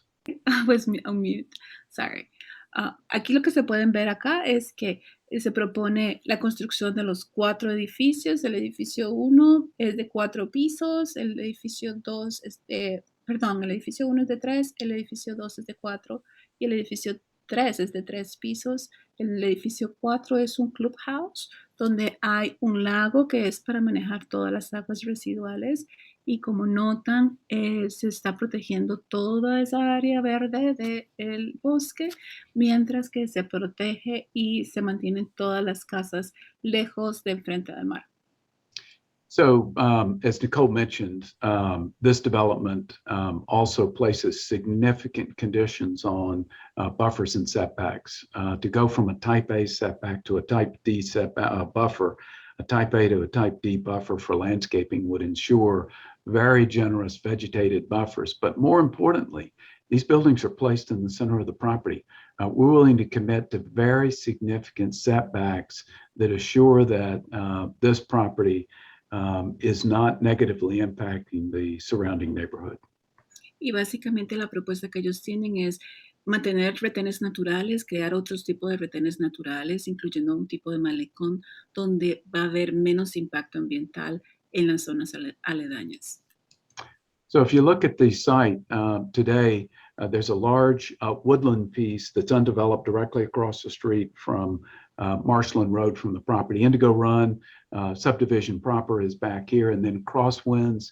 And again, look at the development of the homes along Broad Creek here in Crosswinds, beautiful waterfront homes, fairly close to the water and pretty massive in scale. And then Peregrine Drive, you can see the same thing, highly dense development. And then Broad Point. I mean, these are beautiful homes and beautiful subdivisions. And when you look at the oblique, you can see Crosswind homes here, Peregrine Drive here, Broad Point, and then directly across Broad Creek. And in the same context or contextual neighborhood is Disney Island, all of Shelter Cove condos, which are quite large, and then the Shelter Cove Town Center and the Waterwalk Apartments. Y en esta área de lado se puede notar el tamaño de las construcciones en las propiedades vecinas, como lo que es Crosswind, Peregrine Drive y Broad Point. Se ve en rojo donde están la propiedad que están hablando, que queda enfrente de Shelter Cove Area, donde también se ven construcciones grandes. So just give you a sense of scale and what's appropriate and what's contextual. This building is 3 stories over parking. This building is 4 stories on grade. And the reason is the site drops down to a lower elevation. So we can't put 4 stories on grade here because of the flood zones. So this would be 3 stories over parking. The buildings, and look at the beautiful garden-like setting. The buildings will be pulled way back from the marsh. Now think about it. This is Peregrine Drive, which is a by right use today, folks. That's a by right use. We could line this edge with that. And you can see crosswinds. There's, to say the buildings in the neighborhood are 1 and 2 stories is not accurate. If you look at the crosswind neighborhoods in the Peregrine Drive, this building right here is 3.5 stories. These are very large and beautiful homes that say that this project is not out of context with its setting. And then directly across the Broad Creek, of course, in Shelter Cove Harbor, these buildings are 5 and 6 stories over parking, very large and massive buildings that are much taller than this building, than these 2 buildings, which are in the site. And then further to the west, Broad Point and the Owners Club, again, large single family homes there. And then to the right, don't know if you've been to the marshes at Broad Creek, brand new development, going to meet a need for single family homes, but very dense. These buildings are 3.5 stories tall. These are 4 stories tall, so they're not that dissimilar. And here, Broad Creek, you can see the scale of these buildings, very large, 3.5 stories, Marshland Road. You can see the frontage there. These buildings will line the river and be all developed here, and then have properties that are fairly close to Marshland Road as well. And this is a by right use. This could be done on this property. Is that really a better solution? Y esta es una comparación con las comunidades aledañas. Entonces, hay que recordar que la propiedad es de uso, el derecho de uso es del dueño, y compara, por ejemplo, a Peregrine Drive y todo lo que está hecho cerca del inicio de Marshland Road, donde las propiedades están muy cerca del agua. Entonces, es una propuesta, es una comparación del mapa que hicieron ellos, donde están más retirados los edificios, donde el primer edificio que está más cerca del agua va a estar sobre parqueo, son cuatro pisos, pero el primer piso es de parqueo, y que puedan comparar, porque las demás tierras son también de uso de derecho del dueño, y podría ser también casas que estén enfrente del mar, mientras que este proyecto pues no está sugiriendo eso. Thank you. So if you look at the large buildings that are on this plan, they're pulled well back from the site by developing buildings that are consolidated instead of a bunch of small buildings scattered over the site. You're actually creating a plan that does several things. Number one, it allows for the preservation of the tree canopy. Number two, it allows for a very generous stormwater treatment, which can assure that the stormwater quality on Broad Creek is improved, not degraded. And then second, include very significant buffers and landscaping around the perimeter of the property. Mr. Baker. Yes. I wanted to ask you, I know it's taken extra long because of translation, but wondered how much more time you might require here. Yeah, we're getting very close to wrapping up, Mr. Scanlon. Thank you. I'll try to move forward as quickly as we can. Thank you, sir. Y básicamente son 3 puntos. Uno, que ellos proponen que se va a preservar la belleza de ese bosque, que también están proponiendo un tratamiento de aguas residuales muy eficiente para lo que es Broad Creek, y también que va a mejorar la parte del área verde de la zona. So I'm going to show you a couple of street views, one from right here, which shows the existing tree canopy on Marshland Drive. The buildings that are proposed are going to be 60 to 80 feet behind this tree canopy. The trees are 180 100 feet tall or so. So these will be well beneath that. This is a shot of the tree canopy. Here you can see the trees are 90 feet tall. This is a view of that same shot of Marshland Drive. You can see the buildings will be placed well behind that here and inside, so that the street views are minimized and really you're not able to see the buildings from the street or the surrounding property. Y por el bosque que están planeando conservar, no hay manera, digamos, de que los edificios se vean desde afuera. Básicamente esas son las fotos que están demostrando que los edificios no serían más altos que estos árboles. DPJ takes great pride in making sure that the buildings that are designed are contextual, whether it's Savannah, Wilmington, or Hilton Head or Charleston. These buildings will be designed to have the right look and feel for Hilton Head. This shows you what the garden-like setting will be, the generous open space in front of the building. The waterfront will have similar amenities with pedestrian walks, a pool, preservation of trees and waterfront walks, fire pits, kayak, open space. The docks are going to be restored for canoeing, kayaking, and repaired. And then we'll pause there and let the translator work. Y esos son unos ejemplos de lo que la constructora podría hacer, que está en concordancia con la imagen general de la isla, con muchas cosas por hacer, incluyendo kayak y canoeing, para recreación y piscina inclusive. And as we mentioned, architecture is important to DPJ Residential. This project in Savannah was designed to reflect the character of the neighborhood. This one in Charlotte, very high quality amenities, whether they're the clubhouse spaces or the individual bedroom. This will bring a much needed long-term rental housing option to Hilton Head for local workers and residents. And we're about to wrap up here and finish. Mike, I'm going to let Walter talk for a few minutes about the criteria that Nicole referred to earlier. Thank you, Mark, and thank you, Mr. Chairman, members of the commission. One of the themes that really runs through the staff report, there's really two themes. Number one, that the buildings are too tall in comparison to the surrounding land uses, and there's no workforce housing in the proposal. As Mark noted, the adjacent properties are currently developed with 2- and 3-story homes, minimum setbacks right up on the buffers. Because this is PUD zoning, we can impose conditions, and we have done so, and those buffers and setbacks far exceed that of the adjoining properties. Statement that the failure to use the town for workforce housing initiative assumes that the property will be used under the workforce housing in the future. Staff report itself notes the high value of the property because of its waterfront location, and therefore we would anticipate that it will not be used on the workforce housing program. We also appreciate that the town is undergoing a capacity study. It's working on perhaps a master plan for the entire town.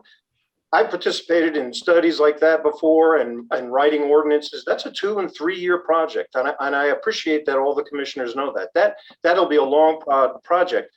An opportunity like this may or may not be available, and we do believe that this is an appropriate land use and it's consistent with the surrounding properties. So, the properties develop 2- and 3-story homes around that. Mark, why don't you go ahead and move along, because I don't want to take the commissioner's times. You want to pause, Walter, and let's let the translator. Yes, thank you. Básicamente está respondiendo a las dos cosas más importantes que él puede rescatar. Una es que los edificios no son demasiado altos comparado a lo que está construyéndose alrededor. También de que falta la consideración de la vivienda de bajo costo. Ellos consideran que están haciendo lo suficiente para mantener los retenes naturales, y saben que también entrar en un proceso de estudiar el tipo de leyes locales va a tardar de 2 a 3 años, que ellos consideran que la propuesta que están haciendo es una propuesta que cumple con todo, porque la tierra tiene el derecho de uso de los dueños. Entonces, que básicamente lo que promueven cumple con las ordenanzas del town. As Mark noted in his presentation, criteria 3 is satisfied because the proposed buildings were located in areas to preserve the specimen and significant trees, increasing of the setbacks and the OCRM setbacks, as well as the buffers. And also the proposal would eliminate septic, install sanitary, and improve the property with a stormwater treatment system that is compliant with current standards. A demonstrated need. I think that there's been plenty of discussion about a demonstrated need for housing based on the analysis of the town's workforce housing report. Y también están manteniendo los árboles, la propuesta es eliminar todos esos tanques sépticos y ponerlos en el alcantarillado y básicamente mantener la parte de la naturaleza. Y también están tomando en cuenta la necesidad que tiene el town, que es de tener vivienda para los trabajadores. As Reverend Miller pointed out, there is a real need for housing on Hilton Head. And workforce housing doesn't always equal housing for workers. And as a business owner and as a representative of a lot of business owners, there is a real need for workers on the island, not just workforce housing. And we believe that that alone satisfies criteria number 5, because it will provide housing for workers as identified in the workforce housing study. And also not currently a condition, but the DPJ is willing to add a condition of 5% of the units for workforce housing. Criteria 6 and 7 and 8, we agree with the staff that we meet that criteria. And in terms of criteria number 9, I think the assumption that the property would be used for workforce if it wasn't going to be rezoned for multifamily is inaccurate. I think, as noted in the staff report, given the waterfront location of this property and its high value, if it's not rezoned as proposed for a multifamily use, it would probably be developed for a single family use, which is not what really supports the town's housing study, and I fear would not be appropriate for the property as it exists today, and avoid the opportunity for an additional 5% of workforce housing. Walter, why don't you talk a little bit about the quarters agreement to extend the long-term restrictions on long-term rental and conversion to condo? I'm glad to do that, but I'm going to let Ms. Carranza. Gracias. Básicamente, ellos consideran que utilizar esa tierra como multiapartamentos para diferentes familias es mucho mejor y en más concordancia con el estudio que se hizo de la municipalidad, porque la otra opción es solamente tener casas más costosas en esa propiedad. Ellos están dispuestos a mantener que el 5% de esos apartamentos van a ser de uso para las personas de bajos ingresos que trabajan en la isla, además de que como también es un dueño de negocio, considera que ocupamos viviendas para trabajadores en general, no solo para trabajadores de bajos ingresos. Entonces, que este proyecto cumple con las expectativas de workforce, de lo que es para la fuerza laboral de la isla. And thank you, Mark. And as noted in the town's in the staff report, as well as Ms. Dixon during her presentation and Mark during his presentation, this was a 6-month interactive process between town staff and the applicant, and limitations on short-term rental and limitations on conversion to fee simple ownership or condominium were part of those discussions. The applicant would be willing to do that. The applicant would be willing to extend the condition that against prohibiting, short-term rental, and would be willing to extend the prohibition on conversion to condominium, which is really the significant one, because that's a deed restriction that prohibits the use of the property in the future. Now, the applicant has staff has spoken about a forever deed restriction, and the law doesn't really favor such deed restrictions, but the applicant is certainly willing to talk about and add another condition to extend those restrictions on short-term rentals and a restriction on conversion to fee simple ownership to continue this, provide the housing benefit that this project proposes. Ujú. Y ellos han estado trabajando por 6 meses, están dispuestos a modificar la propuesta de no incluir la parte de alquiler de corto tiempo, también de la parte de no convertirlos en condominios, además de que también están conscientes de que hay muchas restricciones en la ley, pero que ellos se ajustarían a cualquier condición que pongan para poder hacer el proyecto. Okay, so just in summary, I did want to share with you the traffic impact study. There are no impacts from the proposed land use of 164 dwelling units. It has +2 trips in the morning and -2 in the afternoon, which offset. Darren Shoemaker essentially says if the property or proposed activity has less than 100 trips, generated, then you don't need to do any additional studies. Y hay también un análisis sobre el impacto del tránsito que no está afectando del todo lo que está pasando en estos momentos a cómo ellos lo planean hacer. And then in summary, and we'll close here, Mike, is to say that the project includes a density of 12 DU per acre of much needed long-term rental housing of 164 units. I will say that this is significantly lower than both 55 Gardner Drive at close to 19 DU per acre and of course Waterwalk, and will include 5% for workforce. The project provides increased buffer setbacks and decreased building heights. The buildings will be placed in the center of the site, much lower visual impact than a by right use, will protect and preserve existing trees at a much greater level than a by right use, will meet and exceed the open space and pervious surface requirements and limit the buildings to 55 feet, will provide permanent restrictions on conversion to short-term rental and condo, if that's what the town would prefer, though we wonder, what will this property need in 20 years and 30 years, who knows?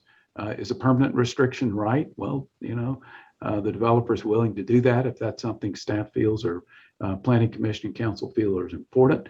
We'll develop a relocation plan and provide funding, something that a by right use simply will not do, and will assist residents with relocation. We think that's important, and we think it should be done. Of course, we'll convert septic to sanitary, provide stormwater treatment, and improve water quality of Broad Creek over what it is today and what a by right use. So we think this opportunity to provide for much needed long-term rental apartments versus large expensive homes is a much better alternative, and would ask that the Planning Commission find that this is an appropriate land use and advance a recommendation to council to approve the zoning. Mike, that concludes our presentation, and we'll turn it over to you. And would be happy to answer questions that any of you have. Thank you, Mark and Walter. Appreciate your presentation. At this point, Teresa, I take it we have people who want to make public comments. Is that true? Yes, Mr. Chairman, at this time, we have one citizen on the line who would like to give comments, Mr. Gray Smith. Okay. Mr. Smith, are you there? Yes, I am, and I am moving away from my computer. Give me 2 seconds. Okay. I must say, well, first of all, my name is Gray Smith, and I live at 11 Weilers Creek Way in the Broad Point section of Indigo Run. I must say I enjoyed all the presentations. Also, Pastor Miller, I had no idea he was going to speak, but it's pretty amazing that what I had to say sort of picks up on where he left off. Okay, so here goes. Everyone here proclaims that we are in the favor of somehow solving the shortage of workforce housing here on Hilton Head Island. Yet, what are you here considering today? Tearing down approximately 60 units of, yes, you guessed it, workforce housing. Many of these smaller homes have been here for 30 years or more. So have many of the people, the residents who live in them. And I will pause here for translation if you would like. El señor Smith está haciendo su comentario público. Él es un vecino de Indigo Run, él vive allí. Él básicamente está haciendo un resumen de lo que está sucediendo y lo que estamos pretendiendo hacer con esta reunión, que el town pues no puede solucionar con esta propuesta el gran problema que hay de vivienda de bajo costo. En estos momentos tenemos 60 unidades, sí, son de personas que trabajan y viven en la isla. Thank you. Have you ever driven or biked or walked down these streets? They're quiet, peaceful streets with many towering old growth trees. Have you ever talked to any of these residents? I have. I recently met Andy. He has lived on his same lot for over 30 years. Several years back, he replaced his trailer with a beautiful home. He told me he did most of the construction work himself. And here I'll pause. Y si alguna vez preguntan si ustedes alguna vez han caminado por esas calles que las que estamos hablando hoy, son lugares muy calmados, está lleno de árboles bellos de cedro y que sí, también si le han hablado a alguna de las personas que viven ahí. Él dice que sí lo ha hecho y que recientemente lo hizo y habló con una persona, su nombre es Andy, que ha tenido 30 años de vivir en esa propiedad y hace 7 años él reconstruyó su casa a punta de su propio trabajo. Él hizo todo su trabajo de construcción. Recently, Andy's son retired from the U.S. Army. He is staying with his dad as he looks to start his civilian career right here on Hilton Head Island. The people like Andy who call this little neighborhood home are the heart and soul of Hilton Head Island. Do you really want to kick these people out of the quiet, bucolic little community where many have been living for decades? I'll pause. Andy es una persona que está retirada del ejército. Él se retiró hace un tiempo para tener su vida civil en Hilton Head. Él es la imagen de las personas que viven en esta comunidad. Son personas que han vivido aquí de manera tranquila durante muchos años. Y la pregunta es si de verdad queremos sacar a estas familias que han vivido aquí por décadas de ese lugar. Do you want to kick them out just so some out-of-state developer can once again use Hilton Head Island to make a profit and then move along to the next island that they can target for overdevelopment? I'll pause. Y están seguros que lo que quieren es mover a estas familias para dejar que un desarrollador que es fuera del estado venga, haga muchísimo dinero y después de que termine este proyecto se vaya y encuentre otra isla y vuelva a hacer lo mismo. One other quick point. This property is right next to the ecologically sensitive wetlands and marshland that leads right into our beautiful Broad Creek. It's home to many shorebirds, oyster beds, and I'm sure fish and water mammals. Do we really need to be constructing 5-story and 4-story buildings, literally a stone's throw from such beautiful and ecologically sensitive surroundings? Además, I'll pause. es un área que es básicamente un área ecológica muy bella, donde hay muchos aves, hay ostras, hay animales marinos, incluso mamíferos marinos. Estamos seguros que si queremos cambiar eso por edificios de 5 y 4 pisos. I did some math during the presentation. If they agree to provide 5% workforce housing, that translates to 8 units, as opposed to the 60 units that are in the property now. So that's roughly reducing the amount of workforce housing units that would be on that property by 7/8. For once, let's put the lives of long-standing Hilton Head residents ahead of luxury apartment developers. Reject this proposal. Thank you. Y básicamente después de la presentación donde el desarrollador propone solamente el 5% de las unidades que se dediquen para la fuerza laboral, eso significa que serían apenas 8 unidades solo para trabajadores, lo que significa que básicamente 7/8 de la propiedad se está usando para un desarrollo de lujo. Y le pide a la comisión que por favor niegue el permiso. Okay, I'm done. Thank you very much. Thank you, Mr. Gray, for your comments. We appreciate it. Teresa, do we have any other public comments at this time? No, Mr. Chairman, that's all. That's it. Okay, well, thank you. I think at this point, we're going to close the public hearing on this particular application. But I will turn to my fellow commissioners and ask them if they've got the questions or comments that they would like to make at this time. I would go with Mr. Seabolt. Are there any comments or questions that you might have at this point? Not of the presenters, but maybe of the other commissioners concerning, did the Planning Commission have a role, if any, in determining the number of units at the Gardner, where the Christian Academy used to be, those units going up there, in determining the percentage of affordable housing, workforce housing? Was that a Planning Commission function, do you recall? That was presented to the commission at the time, and we did consider that, but it was a yes or no forwarding it to town council, and we did forward it to town council, and it was eventually approved. Okay, thank you. La pregunta que se realizó fue que si de alguna manera la comisión había participado en la cantidad o el porcentaje de unidades que se destinaron a la fuerza laboral en Gardner, el proyecto de la escuela Christian Academy, y la respuesta fue que simplemente se presentó a la junta municipal y ellos de ahí lo tomaron y así se siguió. All right. Mr. Alfred, any comments, questions?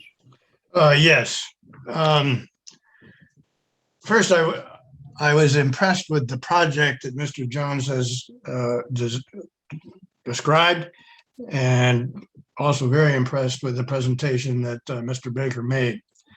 It appears that there is a discrepancy between what the town would like to do with this property and what the developer would like to do, which kind of boils down, as I see it, as to whether it is realistic for this property to be used for workforce housing.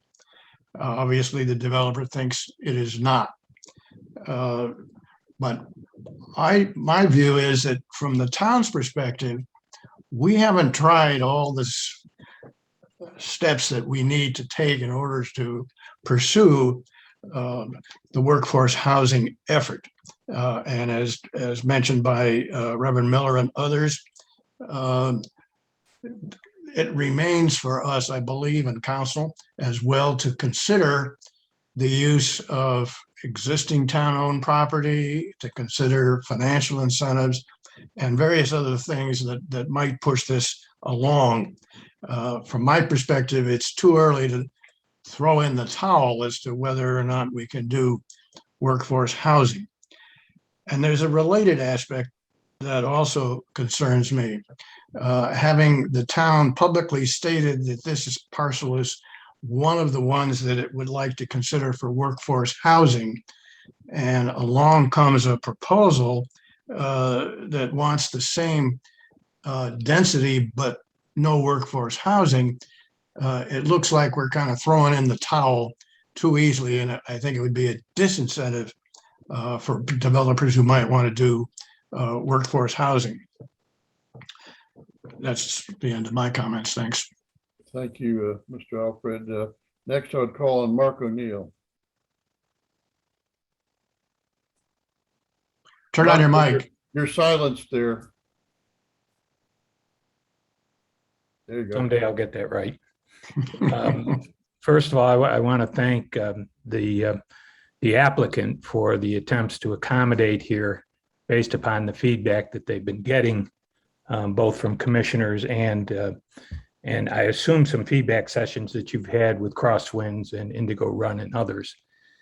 For staff, just a technical question. Is this the first time that we've run a project proposal through the, I'm talking about a building project proposal through our plan process to see how it meets criteria?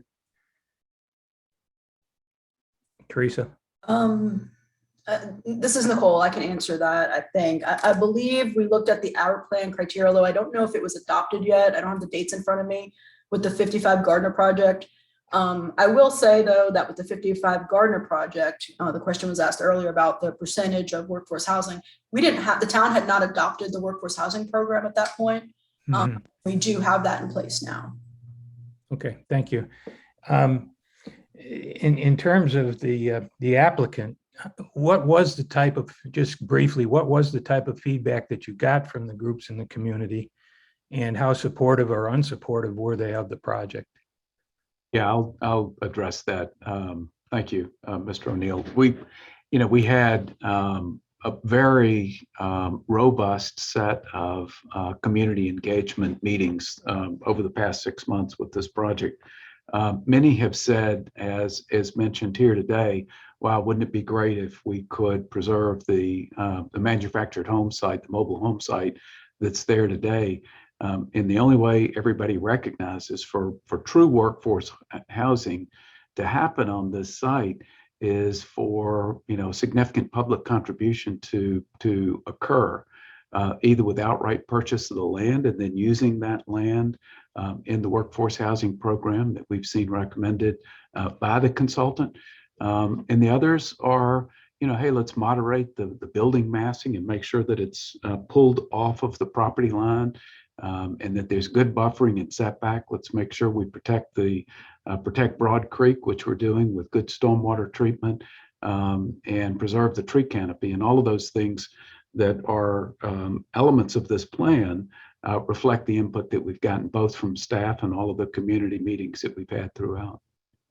Okay, thank you. And one other. To that, Mr. O'Neill, traffic. One of the stated concerns in just about all of our community engagement discussions was the question about traffic. And that's why the applicant undertook the traffic analysis, which shows net zero. No impacts. Okay, thank you. And I guess for staff, the applicant has made some accommodations, or is suggesting some accommodations here. Do those accommodations in any way change your recommendation on any of these criteria? No, they do not at this time. I mean, while they help with some of our concerns, there's still that increase in density, and no, 5% workforce housing isn't really significant. It doesn't meet the criteria for our workforce housing program, which would be 25% in order to get that 12 million units per net acre. So, and staff feels that, with further discussions that we've had with town leadership, and upper management, that it's not appropriate for staff to support additional density at this time, without having an adopted growth framework and associated master plan for additional density, other than what is or what was adopted with the workforce housing program, where there's that bonus density if workforce housing is provided as part of the request. Okay, thank you. And then one more comment, I guess. One of the things that's kind of bothered me through this is that each time we come up with one of these, which is a tremendous project, I don't want to say that, but and we're left with the question about what happens to the people that are already there. The suggestion for the town is, for all of us, is we've got to do a better job of answering that question a priori, before we do all of this development, because each time, in my opinion, what happens is a bunch of people have to find another place to live.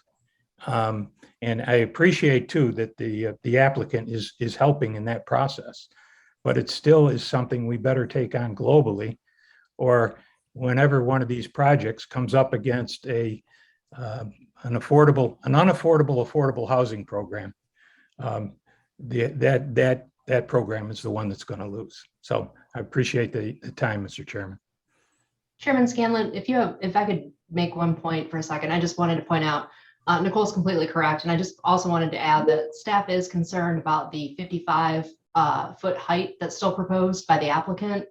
They did point out, and there are a couple of developments that are nearby the proposed development, but directly adjacent to the development are not 2 and 3 story homes. They're actually single story homes. And the applicant wouldn't be tied to that site plan. So while they're showing us the buildings in the center, they could be developed closer to those homes. And if we could just pause for a second to let the translator I'm sorry. catch up. Thank you. No, it's fine. Enid, are you with us? Here I am. Like they are now, ahorita están discutiendo o están proponiendo, sí, algunas preguntas que tiene la comisión, están preguntando al staff si ellos podrían, si están más claros en cuanto a los criterios, si se cumplen o no. Básicamente dicen que sí están más claros, sin embargo que sí están muy preocupados por la altura de sus edificios y el impacto que tienen en el ecosistema. Thank you. I'd call on our Vice Chairman, Mr. Alan Perry. Alan, you're on silent. Yeah, I know. I figured it out. So I do have some questions. While we talk about the Sturdivant study, let me back up real quick. Great presentation. There's been a lot of information that's been put into it, and I appreciate that and what the applicant has done in trying to meet the setback designs and everything else that he's done. It's been great. I do have some questions. When we talk about the Sturdivant study, you talk about 834 dwelling units with rents between $500 and $1,474, and then a need for 1,271 units between $1,475 and $2,100. Where are these rents? What are we talking about they're going to be? Can you answer that? Yes, the rents are going to be in the $1,400, $2,500, and $3,500 price range for 1, 2, and 3 bedroom units. And just to clarify, Alan, the Sturdivant study says not just 2,000, but 2,000 plus. So right. The demand is really very significant, 1,200 units in that higher end price bracket. In fact, more demand there than at the lower end. Okay. With 164 units, what is the expected population of the development? This is market rate housing. Can't say, but we believe that there'll be significant demand for local people who live on the island, who want to live on the island and can't today. We just have to. Let me rephrase the question. How many bedroom units will there be with 164 units? I can't answer that off the top of my head, though I could provide that. I could have to go back and look at it. I don't know. I think that's a pivotal question and answer, especially when we're talking about the traffic impact study. If we don't know how many heads and beds are going to be, then how do we know what the expected cars and everything else will be? And I know you being more of a planner has a better idea on that, but that's something that I have to question. I'll let the translator go ahead. La pregunta que se hace es, una es en qué rango va a estar la renta de esas unidades y la otra pregunta fue cuántas unidades de un dormitorio existen. El desarrollador dice que la renta empezará en los $1,400, irá hasta los $3,500, dependiendo del número de cuartos, y no tiene a mano la información acerca de cuántas unidades serán de un solo dormitorio o de varios dormitorios. I will say that the very detailed bedroom count was provided to the traffic engineer. I'm sorry, I just don't have that right in front of me. Okay, all right, thank you. In terms of neighborhood characteristics with residential around, and then looking at a 4-story building, 2 4-story buildings, and 1 3-story and 1 1.5. I don't see that as fitting into the characteristics of the area. And going off of what was proposed, I've got a real issue with the short-term rental aspect.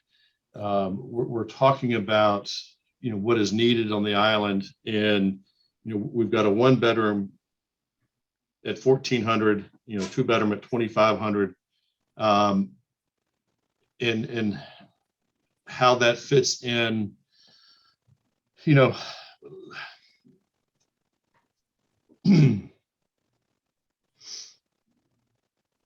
So as a four-story building and we don't know how many bedroom units there are, and we're looking at 10 years and then converting to short-term rentals, I don't see that as a positive for that area. I don't see that as a positive for Hilton Head. There is a greater need for the workforce housing aspect. And I don't disagree that a $1,400 to $2,500 a month would not fall into, a workforce housing for some. I don't see it as affecting the masses. Coming in with, potential 8 units, I don't see that as being beneficial. So I've got some overall concerns with the entire project and the location of the project. While very well planned out and developed and meeting certain needs, I don't think it meets the overall objective as to what we're looking for. That's my comments for now. I did want to point out that the owner is willing to make a permanent restriction Right. on conversion to short-term rental. Thank you. Moving on here. Next, I'd like to call on Mr. Campbell, Commissioner Campbell. Mr. Campbell, I'm sorry, before you speak, can we wait for the translator to catch up? Okay, fair enough. Thank you. El comentario básicamente se dedica a que el señor Perry considera que el proyecto no calza entre las características del área, que son edificios muy grandes y que la renta de un dormitorio sería como de un 1,400 y de 2 dormitorios sería cerca de 2,500 y que considera que definitivamente pues eso no es lo que la mayoría de la fuerza laboral de Hilton Head puede pagar. Además que también el asunto de los 10 años lo ve muy poco positivo para el proyecto, donde 10 años quieren moverlo a hacer de renta corta, de pocos meses, y que no considera realmente que el proyecto sea bueno para los intereses ni del área ni de la isla. Okay, thank you. As I say, Mr. Campbell. Yeah, I'd like to thank Ms. Dixon and Mr. Baker for their presentation. I have a question. Out of the 8 units that's going to be workforce housing, do we know what those rents might be? The rents are being proposed at 80 to 120% AMI. I don't know what that calculation nets out, but that's what's being recommended by the town's workforce housing study. Okay, because I mean, you kind of know for the rest of the housing be between $1,400 to $3,000 a month almost. I was just wondering, because your average teacher here, they just can't afford the $1,400. I understand. And interrupt, rental or the AMI would be 60 to 80%. Okay. Okay. Thank you for that clarification, Nicole. La pregunta de Campbell está destinada a preguntar cuánto sería la renta si esas unidades estuvieran directamente relacionadas a la fuerza laboral. Lo único que se descontaría es un 25%, a lo que el señor Campbell comentó que básicamente una renta de 1,400 es incluso muy difícil de pagar para un maestro local.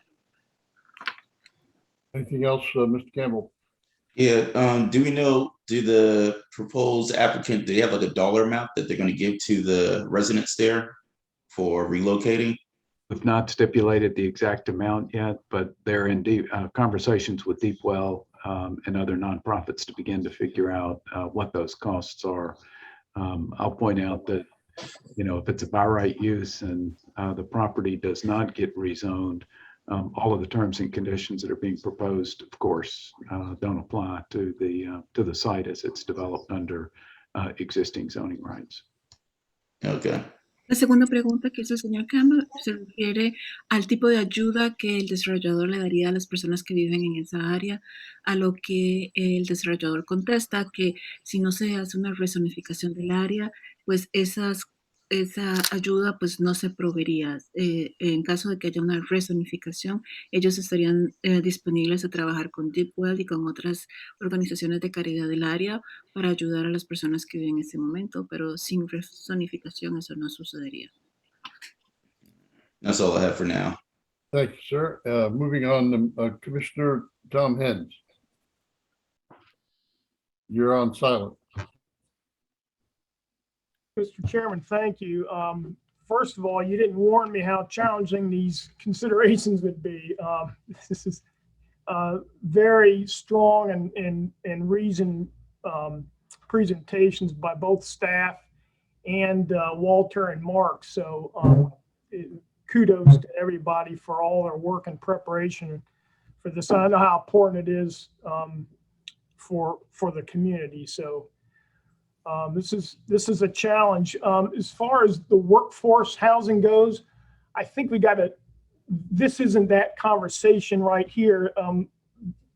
We are losing 60 affordable housing units, but that's not on the developer. I think that's on us as the town. We've got to figure out how to deal with this workforce housing. So we're not going to do it on this property, no way. And I would call on Mark and Trey to help us out, help the town out, figure out how we're going to deal with workforce housing. It's a critical issue, but it's not the issue I think that we're talking about here today. And I guess my points would be, I would hate for this, my first meeting, to go against town staff. They're awesome. And the comprehensive plan and the LMO. And also I'm concerned that if we go with 12 units per acre, when we're not doing affordable housing, does that let the cat out of the bag? Does that signal a bad precedent? So for all of those reasons, I would be reticent to approve the proposed project, but I'm not sure that the decision isn't whether we go with against the plan versus the proposed project. It almost seems like the decision is going with the development, the by right development versus the proposed development, because they've got the ability to do the by right, and in a lot of cases, as they pointed out, that wouldn't be as beneficial to the community perhaps as what they're proposing here. So if you look at it that way, I'm not sure that the consideration is between going against our plan versus their plan. Thank you, sir. And Commissioner Collett. Jim? You're on silent, sir. Mr. Collett, are you with us? You're on my screen, but there you go. Can you hear me now? Yes, any comments? Yeah. I was chairman of Volunteers in Medicine for 2 years. The people most of the work that we're talking about at the low level is done by people who go to Volunteers in Medicine. When you talk to those people every day, what's their number one concern? Where am I going to live? Am I going to get kicked out? And I just want to be sure that we had at least addressed that issue as we go forward as the town, because we depend so much on these people and we kind of forget about them a lot. And whatever we come up with ought to address that. Thank you. I'm calling myself here for a few minutes. I read through all the public comments about this proposal, and the number one issue seemed to be the workforce housing issue, but the second issue was short-term rentals and 10 years and all that sort of thing. Traffic and parking was a third issue. Then concerns about watercraft and the docks in Broad Creek, noise, building height. The issues dealing with residential assistance in the event that this proposal were to go through is really not, in a sense, is not the town's business. It's between the developer and the residents, should this be approved and go through. As much as, I think that the work that's been done and for the development I mean, it looks great on paper. I think you've done an awful lot to try to comply with all the different regulations and the like, with regard to buffers and that sort of thing. But we're kind of caught in a dilemma here because on the one hand, the town has not really put its workforce housing plan into effect. And I think there's a lot of things we need to be doing and should be doing there with regard to town property and incentives and that sort of thing. And I understand that you're targeting this at not necessarily, but middle income people, I would say. And it's unfortunate that the original plan did not have any workforce housing in it. That kind of butts up against the wall. Nicole, are you still with us? I'm here. Okay.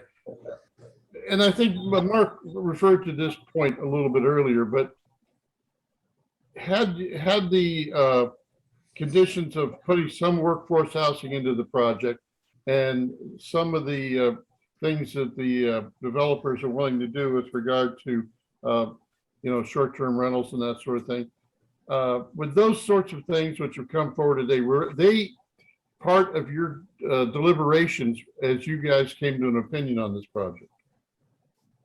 In other words, did you know that they were willing to go 5% on workforce housing? Did you know they're willing to make some changes to the short-term rentals and that sort of thing? No, I was not made aware of those additional changes until today. That was part of their request. That being said, I don't think it would have changed staff's recommendation. There's still the fact that these buildings can go up to 55 feet in height. And while the applicant shows you pictures of 2- and 3-story homes, those homes are located further down Marshland Road. They're not right in the immediate vicinity and adjacent to the subject site. What's there right now are 1- and 2-story homes. And that is what's going to be impacted by 55 feet in height. So I think there's that issue. I don't think 5% is significant enough for workforce housing. If they want that bonus density, the reason 25% was adopted with the workforce housing program by town council is because that's what they thought would be significant enough and would meet a public good. 5% is just not significant enough. So I don't think that the changes, while I see that they've made efforts to address some of staff's concerns, I don't think that staff would be able to support or provide a different recommendation than what they did in their staff report.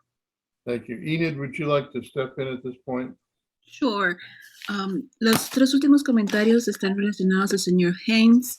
Dijo básicamente que no piensa que esta sea una reunión donde se debe discutir el asunto de fuerza laboral. Eso es un asunto que el town tiene que tomarlo más adelante y que él estaría de acuerdo en tomar la propuesta. El señor Cullen dijo que él sabe que trabajó algún tiempo en la Junta Directiva de Voluntarios en Medicina y que sabe que muchas de las personas que viven en esta área siempre tienen esa gran duda, ¿a dónde voy a vivir? Y que son fundamentales para la economía de esta isla. Y el señor Scanlon está debatido entre varias cosas. Una, siente que él leyó sobre todo los comentarios públicos donde los puede resumir en 3 cosas. Una, qué va a pasar con la fuerza laboral. Otra, el impacto del tránsito en el área. Y la otra, el daño a la bahía, a Brook Creek, en el asunto del uso de botes y del sonido, básicamente, sonido adicional que va a haber en el área. Piensa que las regulaciones son muy extremas, que hay un dilema grande entre lo que se puede hacer con la propiedad y que definitivamente tienen que ser un poco más. El comentario de la señora Dixon dice que ella no cambiaría la recomendación de negar la solicitud porque considera que los edificios son muy altos para la zona. La comparación que hizo el desarrollador es básicamente con algunos proyectos que se encuentran mucho más lejos de esa área, pero lo que está adyacente a la propiedad son casas de 1 y 2 pisos y también que para que puedan recibir el bono de densidad que ofrece el town, el 5% para fuerza laboral no es suficiente. Thank you, Enid. Mr. Chairman, there was one other point I wanted to make. Yes. In the applicant's presentation, they stated that if the property was not developed as they are proposing with this multifamily project, that all that can be developed on that site are large homes, that's what we would end up with. And that's not true. So any use that is allowed in the RM4 district would be allowed there, and multifamily residential is allowed there on site with the parcels combined, could get a multifamily development at 8 units per net acre. So I just wanted to make that clear. It's not that we get this multifamily project or just single family homes. There are other options. Enid, would you touch on that point? Yes, thank you. La señora Dixon quiso hacer una aclaración que el desarrollador ha puesto que es o tenemos un proyecto de este calibre o lo que vamos a tener son un desarrollo habitacional de casas muy caras. Pero la señora Dixon quiere aclarar que no, que con las regulaciones existentes en este momento del town, sí se puede desarrollar casas, apartamentos en esos lotes donde tendrían que ser un poco menos unidades por acre, que sería 8 unidades por cada acre. All right. I do think the town does need middle income housing as well as low income housing and workforce and affordable housing. I think as a community, we have not come to terms with what we're willing to do in order to incentivize that. But I think that's something that I know a lot of the leaders are thinking about, and we need to pin it down and get busy on it. I'm going to go back through the commissioners here a second time. Keep in mind that we're looking to prepare a motion on this particular proposal. And so I want you to be, all of you to be thinking. I'll go back through the list. Mr. Sebo? No further questions at this time, Mr. Chairman. All right. Mr. Alfred? No further questions. Okay. Mr. O'Neill? No questions. All right. Mr. Perry? No questions. Okay. Mr. Campbell? No further questions. Mr. Hentz? Yes, what's weighing on my mind, I think, most from the public comments is the one from Mr. Craig Lamb, who writes, you know, we're being asked to change zoning, and he writes that zoning provides landowners with a set of expectations when they purchase property regarding the approved uses and future development of neighboring properties. So if that's in fact the purpose for zoning is to plan a community, and I realize that there's reasons for zoning changes, obviously, because things change. But that's a challenge. If I'm buying my forever home based on current zoning, and then the zoning changes, that's an issue. That's a problem. But again, I think maybe this is more a focus on the by right versus the proposed, and maybe that's what we need to decide upon versus changing zoning or not. But that's my only that's another of my concerns. Thank you, Mr. Hentz. Mr. Collett? My biggest concern is the height. That would prevent me from voting for it. All right. Let me ask, is there a motion on this applicant's proposal? Mr. Alfred? I move that the Planning Commission recommends against proceeding with this proposal. Is there a second? I'll second that. Mr. Perry seconds. Teresa, would you call the roll, please? Certainly, Mr. Chairman. Mr. Siebold? I support the motion. Mr. Alfred? Yes. Mr. O'Neill? No. Mr. Perry? Oh, I'm sorry. Could you repeat the motion? Yes, sir. The motion is to deny the rezoning request. I'm sorry, I'm a yes. Thank you. Mr. Perry? Yes. Mr. Campbell? Yes. Mr. Hens? Are we just voting on whether we accept the motion or not, but we're going to have further discussion, or is this This is it. Okay. I'm gonna support the motion. Mr. Thank Collins? you. Oh, go ahead. Yeah, yes. Mr. Scanlon, Yes. motion carries unanimously. All right. Can we pause for translation, please? Yes. Se hizo una moción para denegar la petición de rezonificación, a lo que hubo una respuesta anónima a negar el permiso.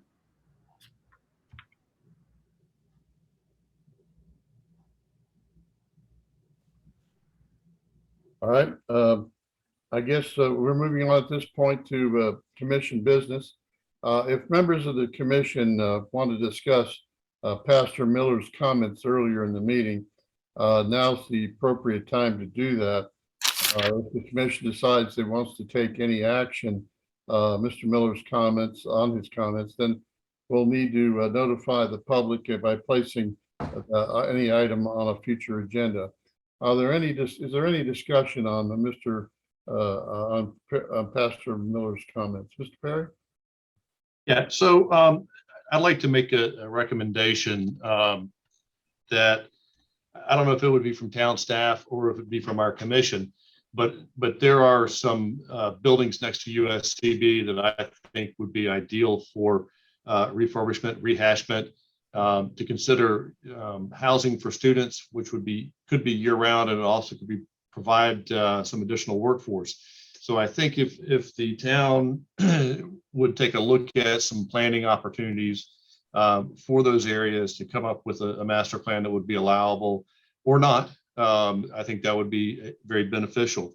I also want to point out that in the early days when the island was being developed, that there was affordable housing that was brought to the island, whether it be down Cordillo Road, whether it be within the gates of Hilton Plantation, Cordillo Courts. There were different areas that were affordable housing back in the day, or workforce housing actually, because there were not so many people that lived here. So it is something that needs to be on our radar, and we do need to look at resources to make that happen. If you did not see the article in the paper the other day, there was $5.2 million that was awarded by the federal government, the Action Recovery Plan. I believe that's what it's called. And the council was looking to earmark roughly, I think, $500,000 or $1 million, somewhere in that neighborhood, to exploring opportunities to utilize that money for some workforce housing. Okay, Mr. Collins, any comments? No comment. No comment. Mr. Hens? Yeah, regarding workforce housing, we've got to get busy. We've got to figure that out, or else we're just going to continue to get pummeled. That's the #1 hot button on the community. So I wholeheartedly support what Alan just proposed. That seems to be a perfect location, and from what he described, a perfect development for at least getting us started. All right, Mr. Campbell? No questions. No question. Okay, Mr. Perry? Oh, you already called. Already did. You already called. Going out of turn. Mr. O'Neill. Once is enough. Yeah, right. Mr. O'Neill. Yes, I'm agreeing with those that says we really have to get at it. We have to set our priorities and we have to go after them in the interest of not causing Mark Baker and others to go through what they just had to go through, because I think that the lack of clarity in our priorities on workforce housing certainly contributes to not knowing what to do in each individual case. Mr. Alfred. I agree that we need to look extensively into various types of incentives, financial or otherwise, to try to move the workforce housing ahead. All right, Mr. Tebow. No additional comments. Okay. I do believe that as the commission, perhaps on a future agenda, that I would move that we take up a detailed discussion of what parcels the town owns that are available for workforce housing, and what incentives we might provide for developers in order to provide workforce housing.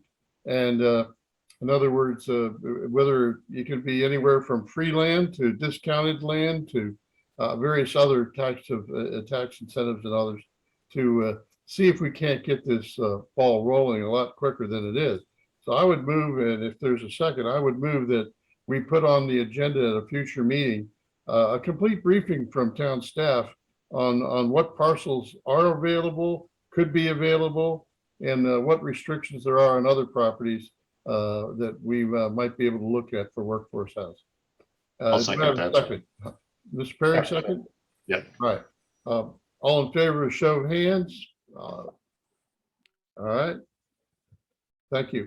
Mike, there's one comment I want to make, that our previous mayor made his fortune in affordable housing, and he never could pull it off on Hilton Head, but he might have some interesting comments if we're going to go into that.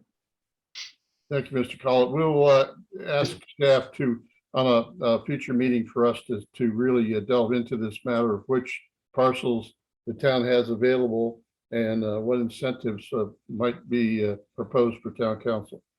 All right, that concludes commission business. Mr. Scanlon, could I make one very brief comment? Porter Jones has asked me if he could make just a couple of comments, but first I want to thank all of you for giving us the opportunity to come before you today. I know we took quite a bit of time, but we very much value your time, and thank you for hearing the presentation. Would it be okay for Porter to make a few comments? What's the nature of his comments? Do you know? I'm not sure. Porter, you want to weigh in, or I think he's on the line.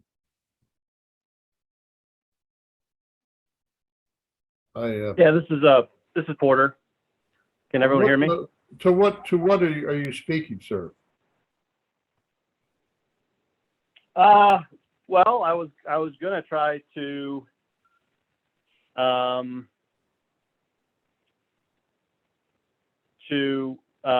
I think there were some discrepancies between what staff was indicating to you all versus what they have been telling us for the last 6 months. I felt like that would be good information to know. I'm sorry. I think that would be out of order at this point. We've already It's out of order. made its decision, and but thank you. But I think that would be out of order at this point. Thank you. Would you like my suggestions on how to solve your workforce housing problem? At the future meeting, yes, we'd be glad to hear from you. Our committee reports, Mr. O'Neill, anything on CIP? Can't wait for my first meeting. Okay. The business has been slow, I understand, and so many of the committees have not had an opportunity to meet yet. A comp plan, I take it, we have not met yet, right? John? Comp plan? Sorry, no, we haven't met yet. All right. The Gulagichi Task Force, anything new there that we need to know? Okay. LMO, Alan, anything there? No, we've had no meeting. Okay. We will be having one coming up, I understand, though. Rules of procedure, Mr. Alfred, committee has not met either. Is that correct? All right. I have no chairman's report at this time, and I think though that as this commission, we need to get a little more active and making some recommendations to town council, and that's what we're going to start doing. All right, let's see here. Ann, any updates from the staff? Yes, sir. Thank you. I wanted to note that the next meeting agenda will include the Greater Island Council landfill resolution that was voted on in the summer. Needs to be under new business. So we actually need to, there was a recommendation that was made by Planning Commission when that item was under appearance by citizens. We're going to move that under new business and have you review that and decide if you want to take action on that. Which was previously to send that item to the Public Planning Committee of Town Council. So we actually need to do a procedural move to make that a new business item. And I just wanted to note that the strategic action plan is scheduled for review by town council in October. That plan lists all of the policy directives, all of the initiatives that staff will undertake to meet the policy directives of town council. As soon as that meeting is scheduled, we will notify you of that, and you'll have a chance to review the strategic action plan, which includes a summary of the current workforce housing initiative. And to mention that the other item for agenda for the next meeting, the October 6th meeting, if you would like, is Jamie Lopko, who is our main point person on workforce housing, can provide a training and update to you to give you an overview of the town's workforce housing program and the next steps that we'll be taking with it. Thank you, Ann. Mr. O'Neill? Yeah, Mr. Chairman, would that meeting include a discussion of the available properties that our chairman was just referring to? Well, we'll put that on the agenda under appropriate new business, I would think. Okay. Well, Jamie can address that. Okay. Okay. All right. Are there any questions for Ann or staff at this point from the commissioners? If not, I do not have a gavel. But when I go like this meeting is adjourned. Thank you. Thank you all.